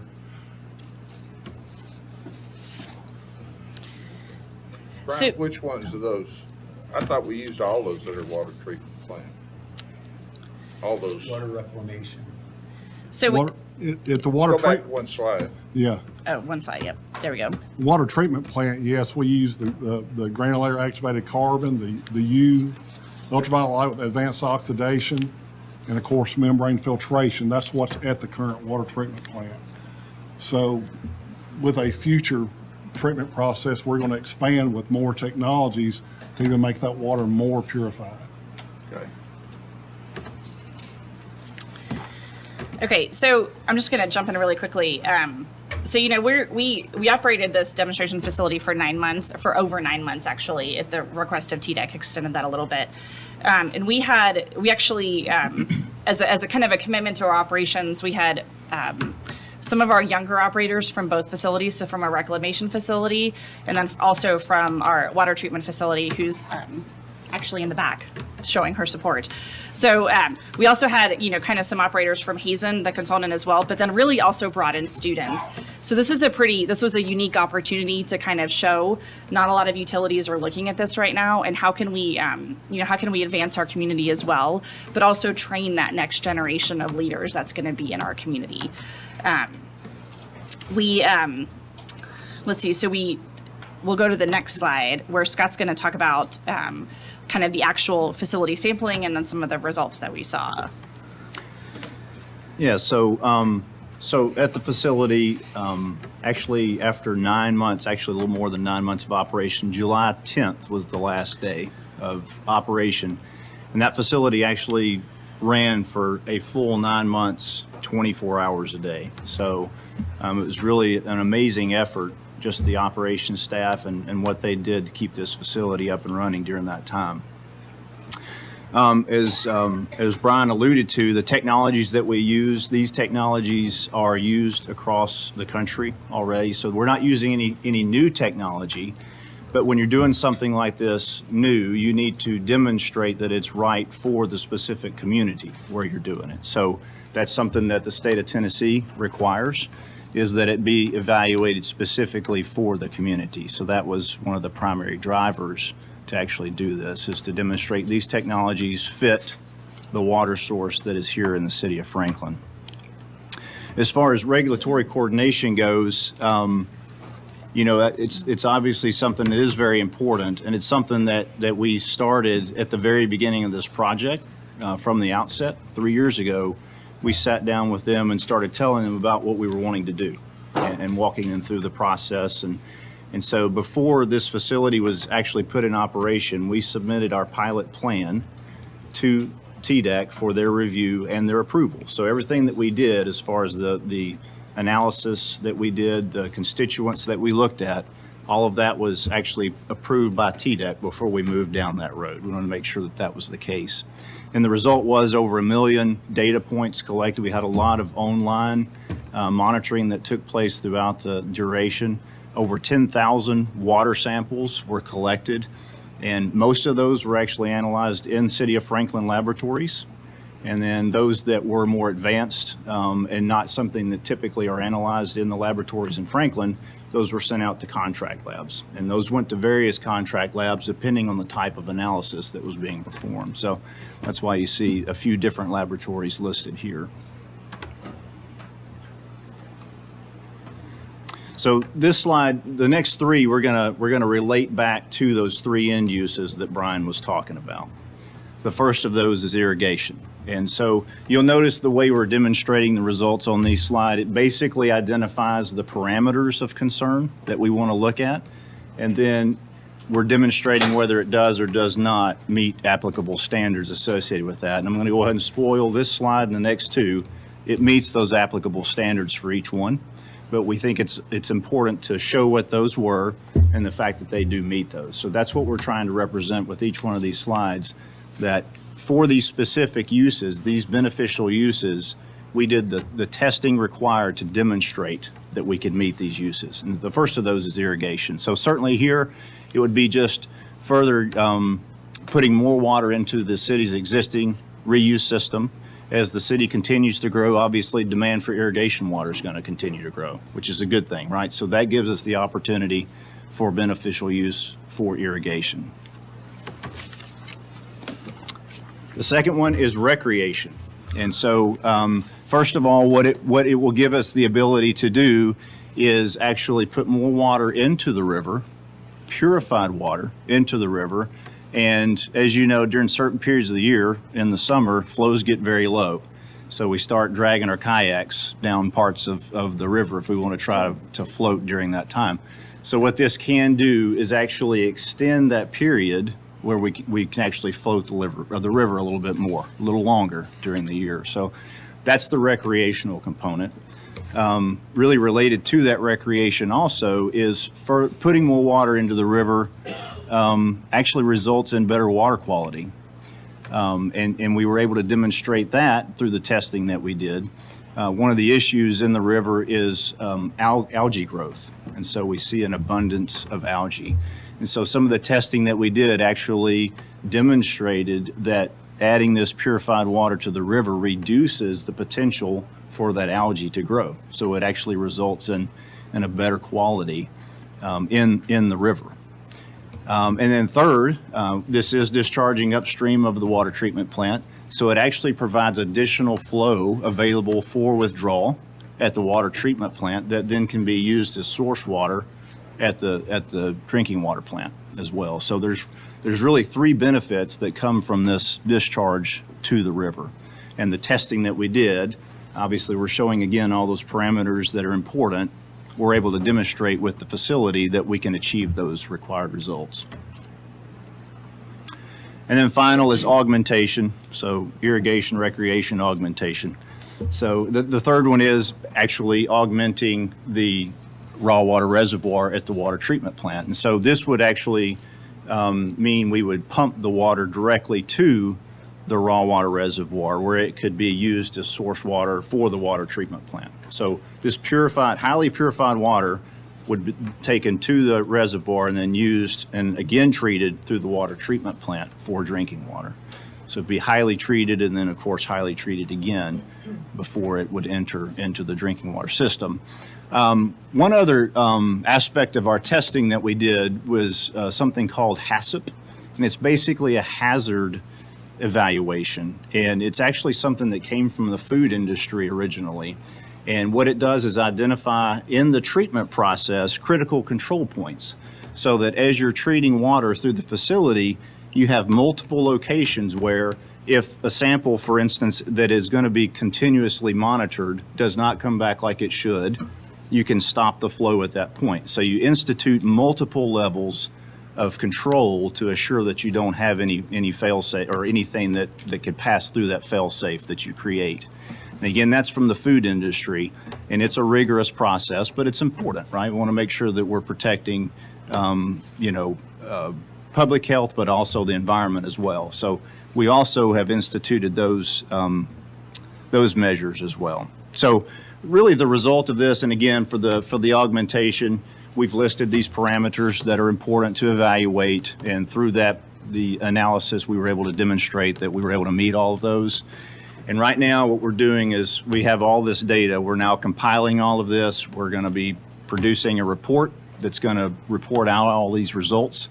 And so that, of course, will be available as well for review. But that's the next step. And all of this will then become part of the support for a future application for permit for these end uses that would go through TDEC. So all this kind of goes back full circle to that permitting process in the end. So before I transition off of this slide, I just want to also mention is that, so we're working with TDEC to kind of develop those regulations for what we're looking at doing. A HACCP is not required by TDEC. Where we're taking the initiative, we've looked at other states who've done this before and they've gone down that path. We're taking the initiative to kind of start through that process rather than coming from behind and working forward, being proactive on that front. Could I ask a quick question about the contaminants of emerging concern? Is that the PFAS and microplastics? And, you know, we get occasional emails from people that are concerned about those. That's exactly right. So those were included in our sampling. We also did sample each of those constituents, many of those, and are producing results associated with that as well. And we've been able to demonstrate that we're able to address those.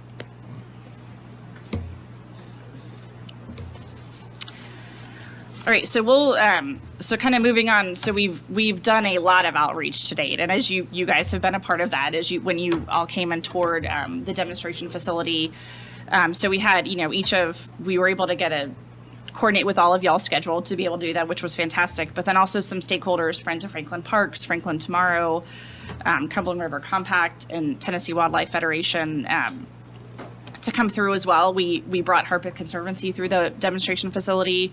Had them tour, kind of went through some questions with them. We've also, done, other than just the physical tours, there's a lot of, we want to make sure that we only operated this facility for 9 months, but the education continues after that. So what can we do beyond that?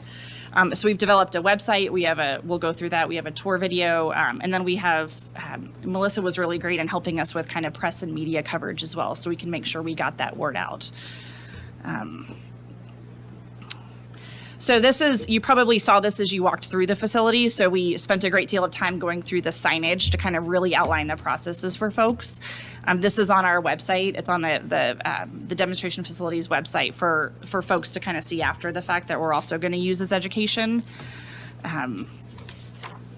So this slide is daunting, and it's meant to be because we've been busy, right? So this is all the people who we provided tours to, and it's probably easier to look at on your individual tablets. But it's, and I'll just run quickly through, it's all of y'all, the Williamson County kind of government, the Mayor Anderson, and then some of the key players there, planning players there, the Chamber of Commerce and Williamson Inc. Alderman Potts helped us with the Franklin Alliance of Homeowners Association for Ward 3.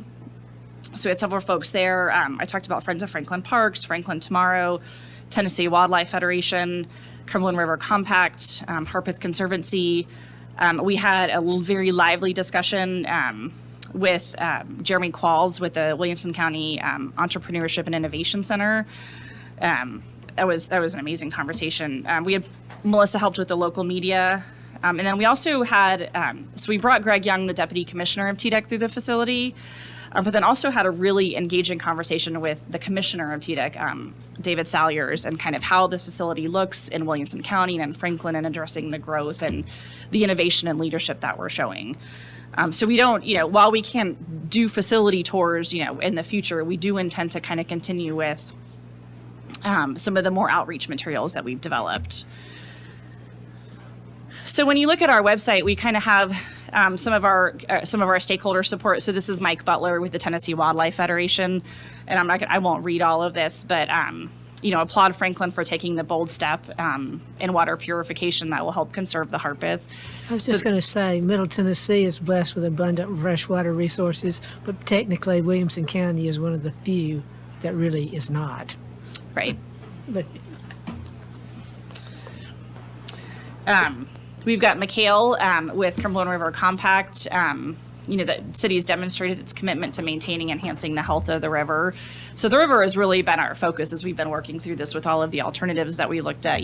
Scott mentioned several, with the algal assays and helping to improve the overall health of that.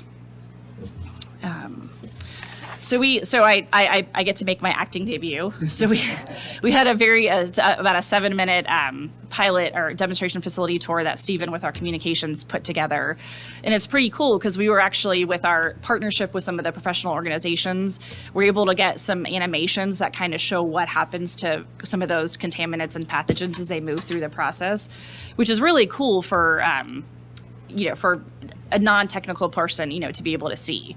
And so it's really excited to be able to have that opportunity and to have made those, taken that initiative before those relationships to be able to provide that to our customers. So for those folks at home, there's a QR code that will take you directly to the site. We also have an interactive website as well, where you can kind of click on some of those processes if it goes a little bit too fast for you.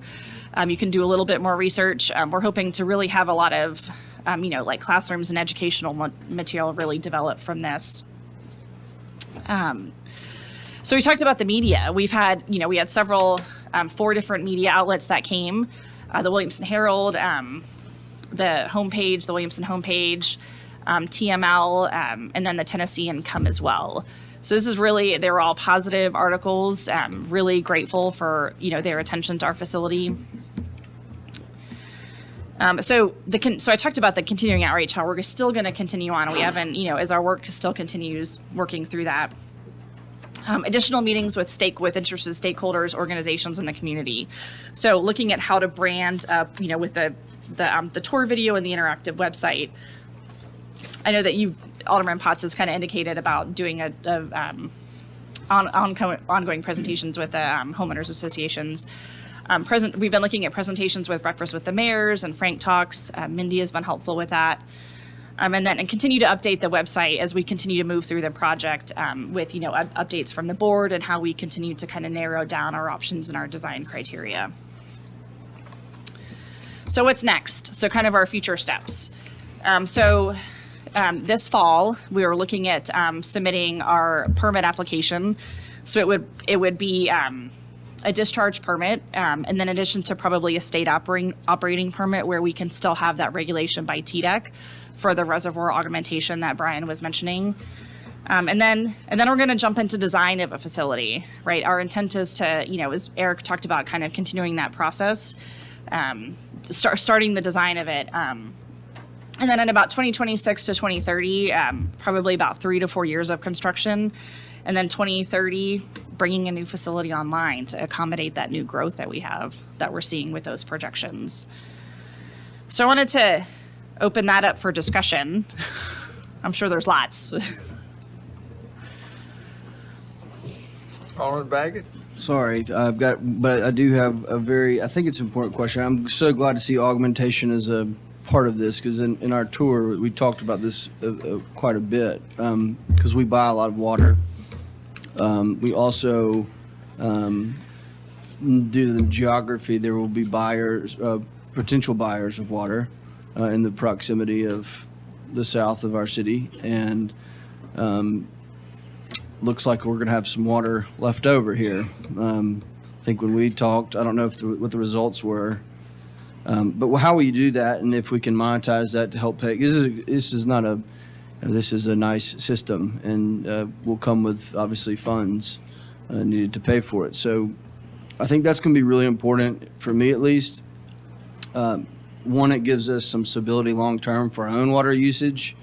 Because we've discussed this on other items where, the future of water, you just pick up the newspaper, and there's all kinds of, speculation. But so this gives us some more water security, but I think also financially, there's an aspect to this. So you don't have to spill all the beans about what you all are looking into, but we spend a significant amount of ratepayer money on purchasing water. So, and this is an expensive plant. So I'm hopeful that we'll have more discussions about that. Sounds like y'all are having those conversations. Yep. But it's going to be prudent on us to look at all the options of how we use the water, if it's discharging it, or if there is some kind of way to help ratepayers. I think we have to, at the end of the day, think about the ratepayer and the utility. And so knowing our options on that is going to be important. Thank you. Yeah, do intend on having a cost analysis with it won't be in the pilot report, right? Because we don't have all that nailed down yet, but that will be a part of the final evaluation. And we are fortunate to have 2 water sources. Most communities do not. So we're pulling water that's treated from the Cumberland that we buy, which is what most water utilities around us do. But then we're also able to pull and treat our own. The augmentation helps us with that. So that is a great benefit that we have 2 sources, not just one. And that helps us. And we saw that in the 2010 flood. We were able to keep going with our own water source while the Cumberland source went offline for a period of time because of the impacts of flooding. So that continues to be a positive for us in terms of redundancy and reliability. And so that's not going away, and we're building on that, in fact, with this opportunity. So what percent, excuse me, just since you're talking about that, what percent of the water? It's about 2 to 1. We purchase 2 to 1. 2, we buy about a third. So that's the way it is right now. It depends on time of year. Bad weather. And it depends on time of Hot year. weather. Yeah. Right, good point. And those elements. And then we've got storage and other things that can help us. So we can ramp up when we need to, too. So. This is a consistent water source, though. Yes. Alderman Potts. Thank you, Mr. Mayor. I just want to take a second and say, Michelle, and to the entire team, thank you. It's been a great experience, a great program that you guys have put in front of us. I've had nothing but positive feedback from all the members of the Franklin Alliance of Homeowners Associations for Ward 3. After the tour, we took that same information, the pictures that I took and others took, and then shared that across the 21 HOAs, and that's a roughly 7,000 homes right there. Oh, wow. And we're continuing to do that, and they want this information. So as we continue to develop in Ward 3 and in the southeastern region, I'm excited to see what you've already done. I'm appreciative of what you've shared with us right here, because the more information that we can provide up front, I think the happier a lot of our Franklin residents are going to be. So thank you very much. Thank you. Alderman Gardner. Weird, isn't it? I just was asking, will the buyers of the reused water, reclaimed water, how would we make that available to them? Is it by area, because we can only get it to certain ones now? I mean, like Cool Springs doesn't get our reused water. And I know a lot of people need it and want it, but they're not available. So how does that work with this whole new system that we would, down the road, would we be able to expand that? The reclaim system, Yeah, the reclaim infrastructure that we system. have. Yeah, so we have, I mean, you're right, it's not readily available to Cool Springs. I think as we're looking at redeveloping and kind of some of those, it's the feasibility of expanding that system. Here, but it is more easily to expand in those areas that haven't developed yet, definitely. Yeah, in that direct area. Yeah. Particular. If I may, the study is going to continue to move on, and there was a brief discussion about the value of the water. Is it best sending it to the reservoir? Is it best sending it to offset irrigation demands on the various water systems we have throughout the city? So that analysis that's going to help sort of educate us on which way we should go with it. I don't know if So you we'll can- have that later then. Yeah. So. And then to the point of the amount that we would be able to put back into the river, is that a fairly significant amount, or is it, or we will not know that for a while? How that plays out for adding back into the rivers? Yeah, so in conjunction with kind of the demonstration facility that we are operating, we're actually about to enter into an intense sampling period to create a model of the river, right? So using an external kind of model where we can develop and simulate conditions of the river. I spoke with Alderman Potts about some of the sondes we have deployed. So we're continuously collecting water quality measurements in the river. And that'll be used for calibrating this model to kind of make sure that we can simulate the river. And then what we'll do is we'll input our additional demands to the river and see how that affects the change, right? So that'll be submitted with this permit application. And as we as we begin this effort of kind of presenting the results to you, that'll be presented as well once we get to that point. We're not quite there yet with the full calibration. I know, because, we have so many CFS that we can take out of the river. Right. And Yeah. how that all works out, how that plays into the future of this. So that'll Curious. probably, we'll make a recommendation to TDEC on what that is based off of the model, and they'll QA/QC the model as well, and then our permit application will have those final considerations in it. And our current withdrawal is driven by the flow in the river Yeah. and the oxygen level in the river. Yes. So this would help really both of those Yeah. significantly. Well, oxygen flow for Yeah. sure. Yeah. And this is a natural outgrowth of what we've done from the beginning of the integrated water plan. Is it's not just about meeting the needs of our community now and in the future. It's also about how we are stewards of the river and its impact on that, and how can we meet our needs but also enhance the river at the same time. That's really been our goal throughout. And so this is really just a natural evolution of that, or as we continue to work Yeah, on I that. know, because we want to be good stewards of the river, and this allows us so much more leeway to do so. Right. Thanks. Ready to go to item 8? Discussion regarding the Creekside property. I have some folks joining me here, but I will kick this off and walk you through an update. As you remember, at the end of June, I spoke with you all about sort of a concept of how we might work with property that's available for both preservation and parkland enhancement. And so tonight, we want to walk you through an update and also a more kind of tangible concept of how this could move forward, because we've been able to talk with the other parties involved and at least have an outline of what we think is a deal to move forward with acquisition of the property for both the city, for First United Methodist Church, and for working with the Preservation Partners Group that has secured some of this land. So let's go to the first slide. This is kind of where we are today in terms of the land layout. When we get there? There it is. Good. So what we have today is, one is our existing property that is owned by the city, actually by the water management utility. It's about 53 acres, most of which is in the floodplain. And then two is the First United Methodist Church, their campus as it sits today. And then parcels 3 and 4 is the property, a lot of terms known as Creekside, but it's acquired by the Franklin Preservation Partners. You see it's bisected by Franklin Road. And so those are the properties that we're talking about. And conceptually, this is how those break into what the next iteration could be, and the concept that is before us tonight for you to give us some direction. So let's go to the next slide. All right, so again, we continue to own and control one, which is our city-owned parcel.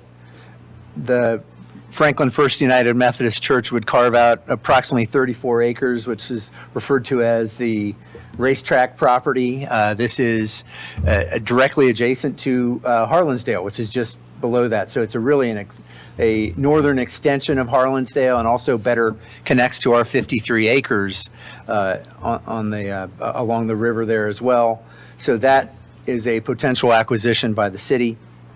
3 is the balance of the Franklin First campus, and then they would look to acquire the southwest corner, identified as parcel 4 here, really taking what the city pays for parcel 2, adding some additional funds to that, and doing that transaction with Preservation Partners. And then the balance of the property on the east side, parcels 5 and 6, would be acquired by the city, and 7 would be the remaining existing site for the Creekside home and surrounding land, and that would be sold privately by that group. So the city would acquire, with the exception of the Creekside element itself, parcels 5 and 6, and that would move that part forward. Let's go to the next slide. That kind of breaks out those cost elements. This is fairly similar to what we showed you in June. It's a little different math in terms of we added up to the city contribution or purchase price of $6.25 million. When we talked about that before, that was just a tick above $6 million when we talked about that in June. That essentially allows you to acquire 76 acres of parkland, open space, for $6.25 million. The church would acquire the 13 acres on the southwest corner, and that cost would be around $2.8 million. Looked at another way, the next slide sort of breaks that down. Again, that is the city contribution of about $6.25 million. That gets the city 76 acres through 3 parcels that are acquired. If you're doing that math, that's about $82,000 an acre to acquire that land. And it's a combination of land that's in the floodplain, some of which is not in the floodplain and would or could be developable, and then some hillside property as well on the east. And then the Franklin First United Methodist is adding to the city's purchase of about $2 million for the racetrack property, adding about $750,000 and acquiring the southwest corner at about $2.8 million. This next slide sort of breaks down the analysis of where and how this could be funded. Some of this will depend on how we work through some of the capital investment funding options that you have, but certainly the general fund has available dollars. By policy, you've made available everything above 45% of reserves against your budget, which you have dollars well above that today, can be eligible for the use in capital projects. The hotel motel tax fund has consistently been used to help with park acquisition and park development. You've got resources there that continues to outperform our projections, so there is some available unprogrammed dollars there as well that could help with either the acquisition or bridging the acquisition. Parkland dedication, there may be some available funds there. That has largely been programmed, but there may be some additional funds. This is where development contributes to the expansion development of our park system to support new residents and new growth. And then, of course, we do have the ability to use bond financing to help us with this. And considering our AAA bond rating and where we are and a thought that we would amortize this acquisition over 10 years, that would be roughly $700,000 a year over that 10-year period. That would be an option for us to consider as well. We also know there is opportunity for partnership.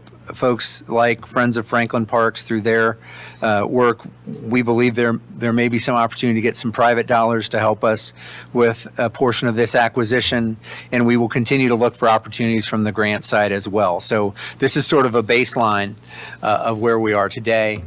Going forward, based on the guidance you give us tonight, here's sort of a general outline of how this might work should the board direct it. We're providing this update tonight.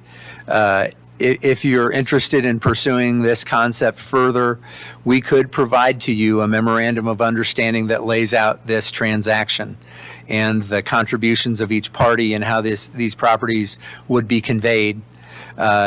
It would take some time. The church has to make decisions, and that's going to take several months to happen. We would expect that decision, we think, end of this calendar year, first part of next, for that decision to be totally finalized. Of course, the agreement would hinge on all of those elements coming together. The church, through its board and its congregation and its conference, has to make a decision. The partnership has to make a decision, and you as a board has to make a decision about what you want to do. We would then see ourselves completing the transaction in the latter part of the fiscal year, but the first part of the calendar year. One of the elements that might need to be part of the MOU I want to touch on is the fact that we may put an initial installment in this purchase early on to help with the financing costs. So that would actually have the benefit of lowering the overall cost to everybody involved at the end of the day. So you could see us proposing as part of the MOU an initial installment maybe sometime in September for a certain amount, maybe $2 million or so, that would help. Excuse me? Well, they're dealing with financing costs. So if they got an infusion of some cash, I think that would help them manage the cost of carrying that debt through the end of the year. So I think that's an opportunity that we could benefit from working with them and getting some initial dollars into the deal. Now, we would need to write the MOU in such a way that if the transaction didn't complete as envisioned, that those funds would come back to us and the whole deal would reset, essentially. Couple other elements to talk about. As you see the total, let's go back a couple slides where it shows the summary. Essentially, the partners put $7 million on the table. The transaction was a $9 million purchase, and there is an estimate of financing costs to the end of the year of around $500,000 or so. So this is, in concept, keeping the purchasers whole. There is an agreement, has been articulated to us that should the sale of the Creekside parcel and home go for a higher amount that exceeds what the original acquisition and financing costs were, that excess would come back to the city and the church, so that at the end of the day, there's not a profit realized by the preservation partners, but this provides a path forward. You could say there's an element of risk for them if they don't get the $2.5 million or so that needs to be obtained from the sale of that property. But I think that's one they're willing to make should the partners in the city and the church reach this $7 million target. So this is where those discussions brought us. I wanted to bring that back to you for guidance. Of course, each of the parties need to finalize and secure these decisions, and I need feedback and guidance from you on how you would like to proceed. And if you're interested enough for us to follow that timeline we provided in the final screen to come to develop a memorandum of understanding for you to consider and to move forward and look to complete the transaction by the end of the year, first part of next, in terms of acquiring again what is about 76 acres of open space, contiguous in part on the west side to Harlansdale and securing the corner of Mac Hatcher on the south side, both east and west. So that's where we are, and I'm glad to take any feedback, any questions, any guidance you want to provide us. And I know we have members of the Preservation Partners in the room here tonight as well if you have questions for them. But I'm glad to turn it back over to the board. Alderman Brown, you're recognized. Thank you. Well, no secret where I sit on this one, but I've been talking about it for months. Actually, I've been talking about it for 2 years, and this has been probably top of my list of things to accomplish. I'm extremely excited about this. First of all, thank you, Eric and city staff, for engaging in it, doing the work, getting to a place where we can actually be having this conversation today. Thank you to Preservation Partners for actually just taking it and moving with it, something that was really important to the community. I'd also think there are a couple other preservation groups really respected and trusted in this community who have offered their support and encouragement. Friends of Franklin Parks, Battle of Franklin Trust. I really appreciate those groups. They care about the community, they care about preservation, and just grateful for those three organizations for just raising their hands to say, what can we do to help and support? This obviously, top of the list of the citizen survey, top of the list of Inversion Franklin survey. The number one thing, hands down, is preservation of open space. And this particular space in particular has been at the top of the list. This last gateway in, this great rural stretch in, it could start and stop right there with protecting this gateway for me. But this deal got so much better when we looked at that racetrack property and the potential to do something with Harlansdale, to extend Harlansdale, to have opportunities for Harlansdale that we can't do on that park, that we can do on some newly purchased property, that city property that we have as well. I think, well, for example, on Harlansdale, you cannot build structures. Unless there's an existing footprint there, we cannot build structures. So if we want to bring equestrian to Harlansdale, new stalls, new barns are not possible. And so this gives us some property to be able to do that, maybe bring back that racetrack.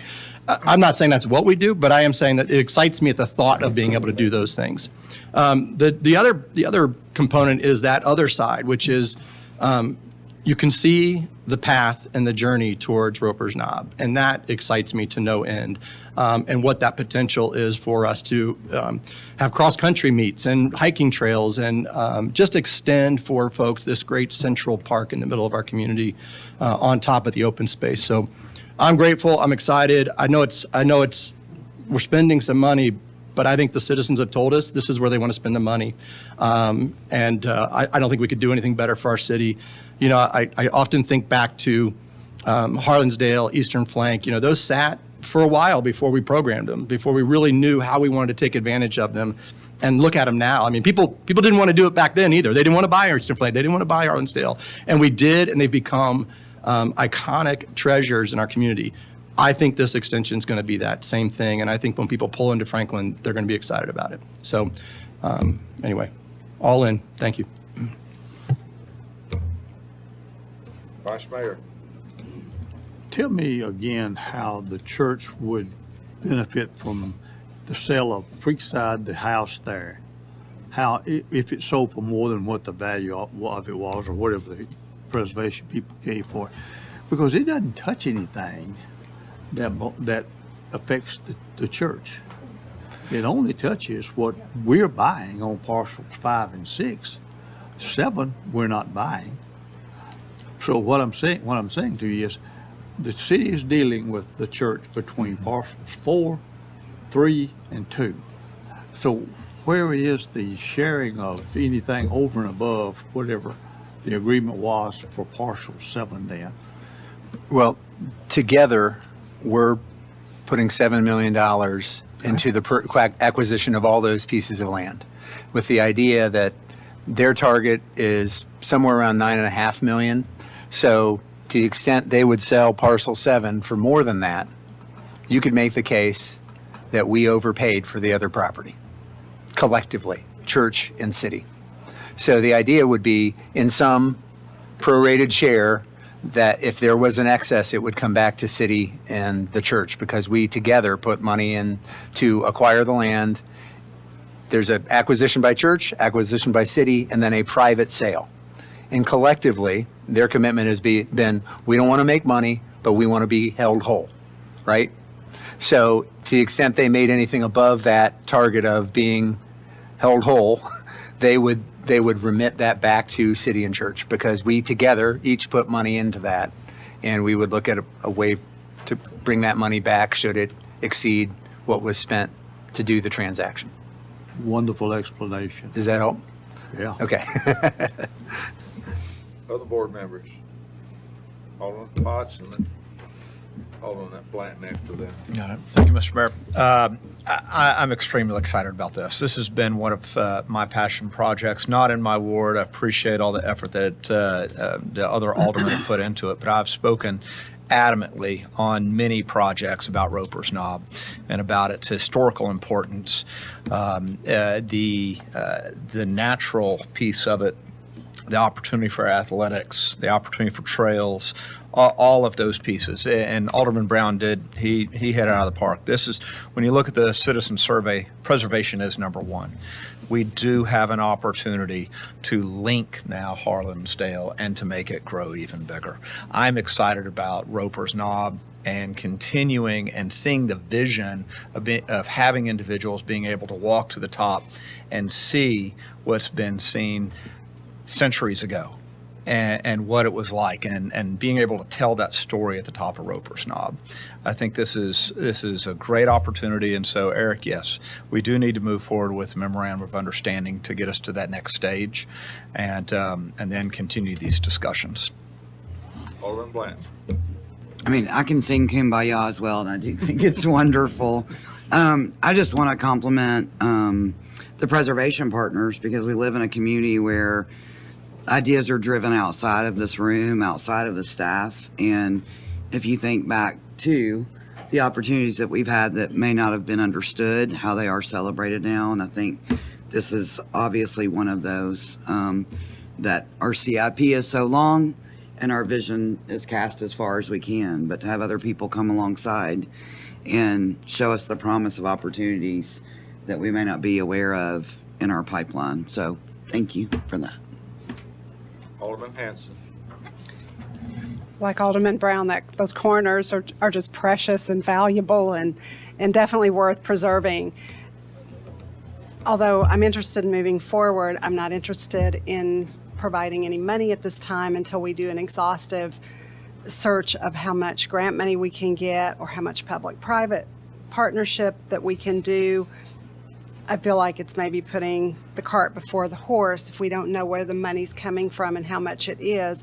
I don't want to burden the taxpayers with $7 million, but I do want to preserve those corners, so it's kind of a mixed bag, and I certainly don't want to lose it to anything else, and I know they would never do anything but preserve that corner for something that will be pleasing to the eyes as long as Franklin will be here. But I just don't want to spend the money. We're talking about a whole lot of money on the table right now for these taxpayers. Alderman Berger. Lisa, how does grant money work with some of these things? Because would we be more available or eligible is the word for grant money once we own the property? Yes, you would need to own the property to be able to apply for certain grants or to program it in certain ways, from state grants or federal grants. It provides an opportunity. I think you have to take a look at the timeline, though. Right. Is what You have to be. I definitely see it in the short amount of timeline that was provided here tonight in the presentation. It would be hard to apply for a grant and receive one. It's realistic, but definitely would be worth observing or exploring the opportunity of grants in the future.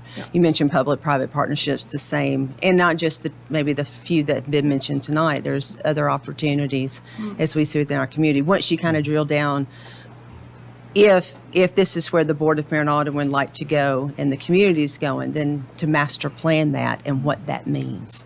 It might be over time you can receive some of those funds back. But to be realistic, I don't know that we could receive a grant in the time frame. But it definitely would be an opportunity to program the site, construct the site into whatever the desire is for that the city or private partnerships or so, or the church decide to do. We have heard from the preservation partners Yeah. that the timing in terms of the end of the calendar year is pretty critical for them in terms of the investment and the financing they've done. So we're trying to be respectful of that, but we are trying to look at opportunities, and we're going to continue to look at opportunities. And some of those grant opportunities may come down the road. Once you control it, there will be more development opportunities there.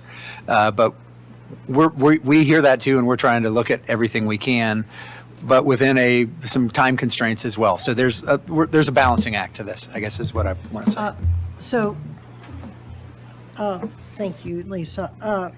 So we find grant money all the time when we're actually the stewards of a property or a project. And so I'm not worried that we wouldn't find numerous grant opportunities. And we're pretty good at getting some of those. And I know I see Gary and Jay and a couple of you all back there from Friends of Franklin Parks, and I know that you've been very committed to partnering with us on some aspects of that, so thank you. I think we never have really brought this up, and probably is not the time to do so, but just to throw this out, there are aspects of parks and things for naming possibilities, and also buy-ins by corporations and groups in our city that may be interested in this. So I would ask that we explore those things and add that in to your discussions to see how that might be, what might be available, what could play into it. We look around at all the partners that we have through the chamber and through our businesses here. I think there's a lot of people that might like the opportunity to be a partner in that. And so I don't want to just put Friends of Franklin Parks out there by yourself. There's a lot of help out there between the grants and between other partners here. And I think that would be really helpful to do that. One more thing, Lisa, this would add about if you take Harlansdale Farm, which is what, about 80 acres, 200, Harlansdale's 199. 109, yeah, about 200 acres. Battlefield, 76, 80, 80? The eastern flank's 114. 114, I had that wrong. We sorry. have over 376, don't quote me on that, I should know. Is that- It's Battlefield, is what we consider historic properties. Of For 300 historic, some 300. in Battlefield? But we have over 1,000 acres. If you include like Southeast, Robertson Lake, the property that we currently have is around 1,000 acres currently.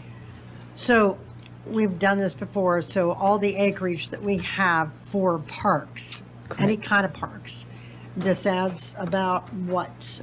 This adds 60, 76 acres. to a 76 park. acres It gives to- us a total of something about And in the ballpark. Right. It provides an opportunity, and not only as you increase the open space and the how you would program it, and whether you leave certain things alone or you actually program itself.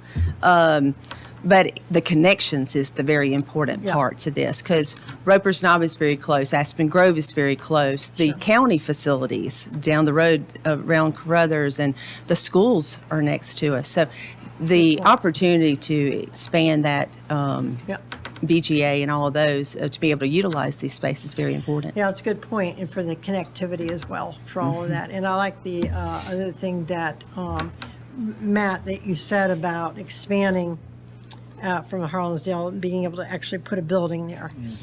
And I'd also like to know, with these properties, sometimes we get our hands tied in what we can do, so I'd like to know later how that's going to play out as far as what we can and can't do on that property. It's really important. I think to go back to the city administrator is one of the things that we did for Harlansdale is we placed a conservation easement, the city did, after the purchase. We may not have known what we were going to have on the property, but we knew what we did not want, per se, because that list can be a little shorter. You may want to look at the opportunity of whether you place a conservation easement on the property or you give yourself some grace to do a master plan and let that develop how the future would be. And that would be my suggestion to you is both work wonderful, but there's always the pros and cons to both ways of doing it. And so it's a different time than what it was 20 years ago. Well, I was so much younger. Yes, we all were. I would really like to have some flexibility, and I'm not opposed to conservation easement on part of the property, and maybe not all the property. I don't know if we can do that, but I do think a master plan is really smart. Yeah, I think we've had some discussions with preservation partners about it in particular, and of course, they're mindful of that the property does keep a preservation component that is overarching in this, but they also recognize we got a lot of planning and brainstorming and visioning to go. And so the general commitment with the property they're dealing with, which is parcels, 4 and 6, or 5 and 6, sorry, up on the screen, is that it be fairly broad in terms of a general community recreational use. So it gives us flexibility to see what the right fit is over time and not be too limited in that, and recognizing that the city's going to be working with what the community wants and helping do that. And preservation is a part of that, but we also want it to be an active, usable component where it makes sense as well. Yeah, and I don't want to box ourselves in. Yes. That's the only thing. At this point, I'm not interested in that. And I think as you drive up Franklin Road, whatever we do on that property, we can always keep that gateway open and preserved. So if you do anything, it's internal to the site.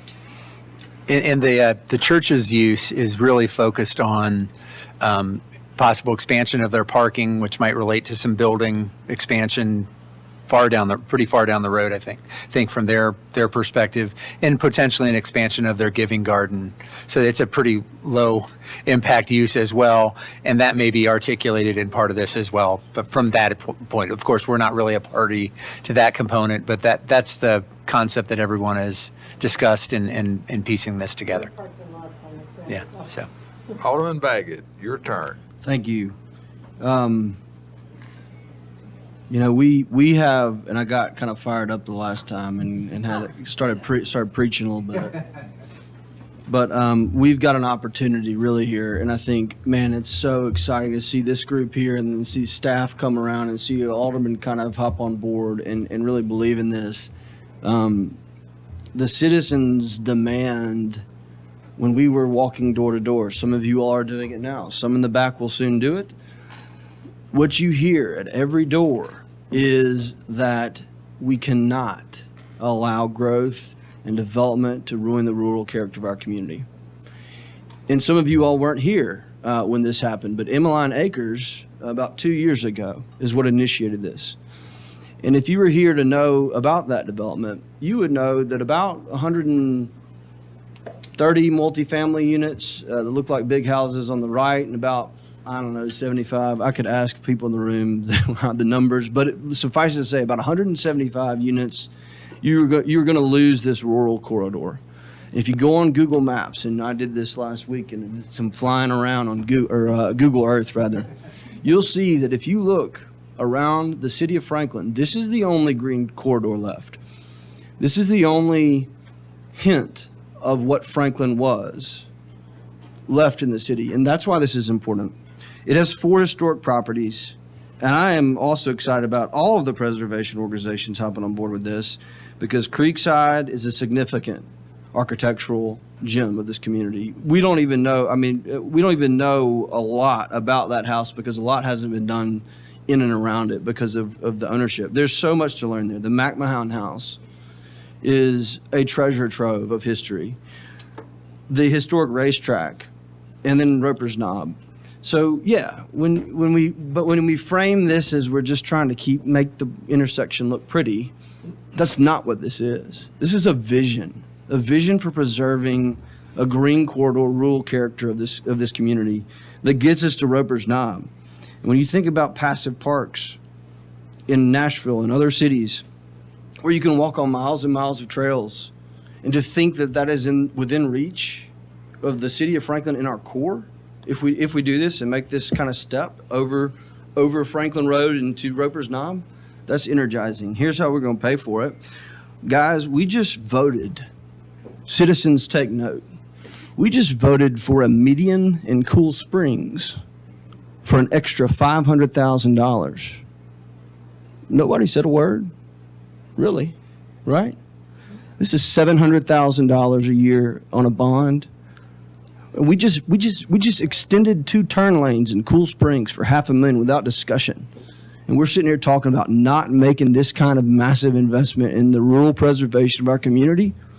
This community wants rural preservation, and they'll take the extended medians as well, because that was a good decision. But when we talk about that, we have $4.5 million in excessive sales tax over budget this year. I say we take that's citizens' money. Michael, can we take some of that excessive sales tax revenue that the citizens have paid? They've told us they want this. Can we take some of that money and put towards this? You have every legal ability to use unrestricted funds as you see And they're fit. unrestricted. And so for this unexpected down payment, the citizens want this. It's clear. You look at any survey. So they've paid $4.5 million through June in excessive sales tax. And it's not excessive, it's over budget sales tax. Yeah. And Inflation. much of it not paid by our citizens. That's but right. By people Mostly that do tourists. business in That's our right. community. Most of that is tourists. Most of that is tourists. Much of it. That's exactly Yeah, correct. much of it. So, guys, this is a no-brainer, okay? It is a no-brainer. It can be funded. It can be paid for. Our debt policy, which Eric already alluded to, we pay mostly in cash on things anyway. Guys, we've got to do this. We've got to do it now.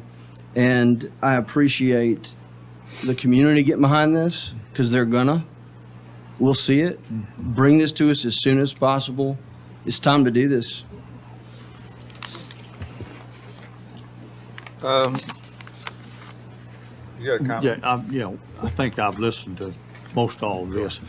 Eric, I think the charge for you is to not get bogged down. If we've got to complete this thing by the end of the year, you got to figure out what you got to do. I know we've just mentioned grant here and grant there.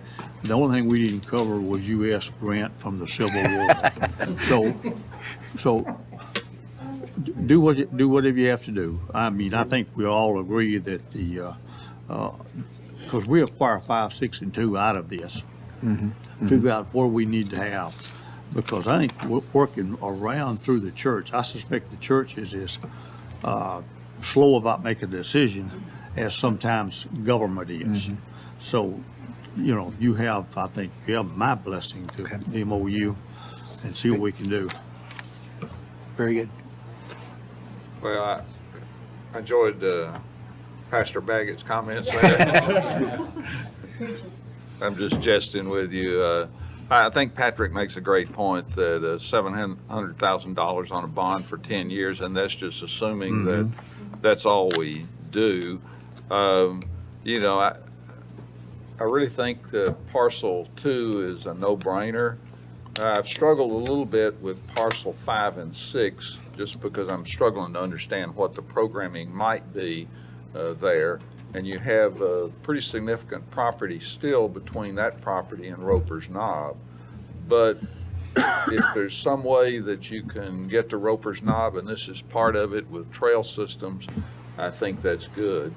I think, as Clyde said, move forward with the memorandum and let's see what we can do. One other detail that you will see in the MOU and that we talked about as a group with the other partners here is through 7, we would also secure some kind of access easement so that we could get to 5, especially 5, the rest of 5. So that will just be part of it. That's understood that that's something we need to be able to program and figure out what 5 and 6 can be. And so that will also just be another element that you'll see. So we're all trying to think through what each of us is going to need to make this work, and that's part of it. It is, yeah. And that's really more of a next step in securing more of the Roper's Knob piece. I think there's a part 2 and part 3 that will probably complement 6 and help you assemble what I think some have talked about tonight in terms of really fully utilizing and accessing that resource. Okay, we made a lot of progress, spent a lot of money. We'll come back to the voting session at 7.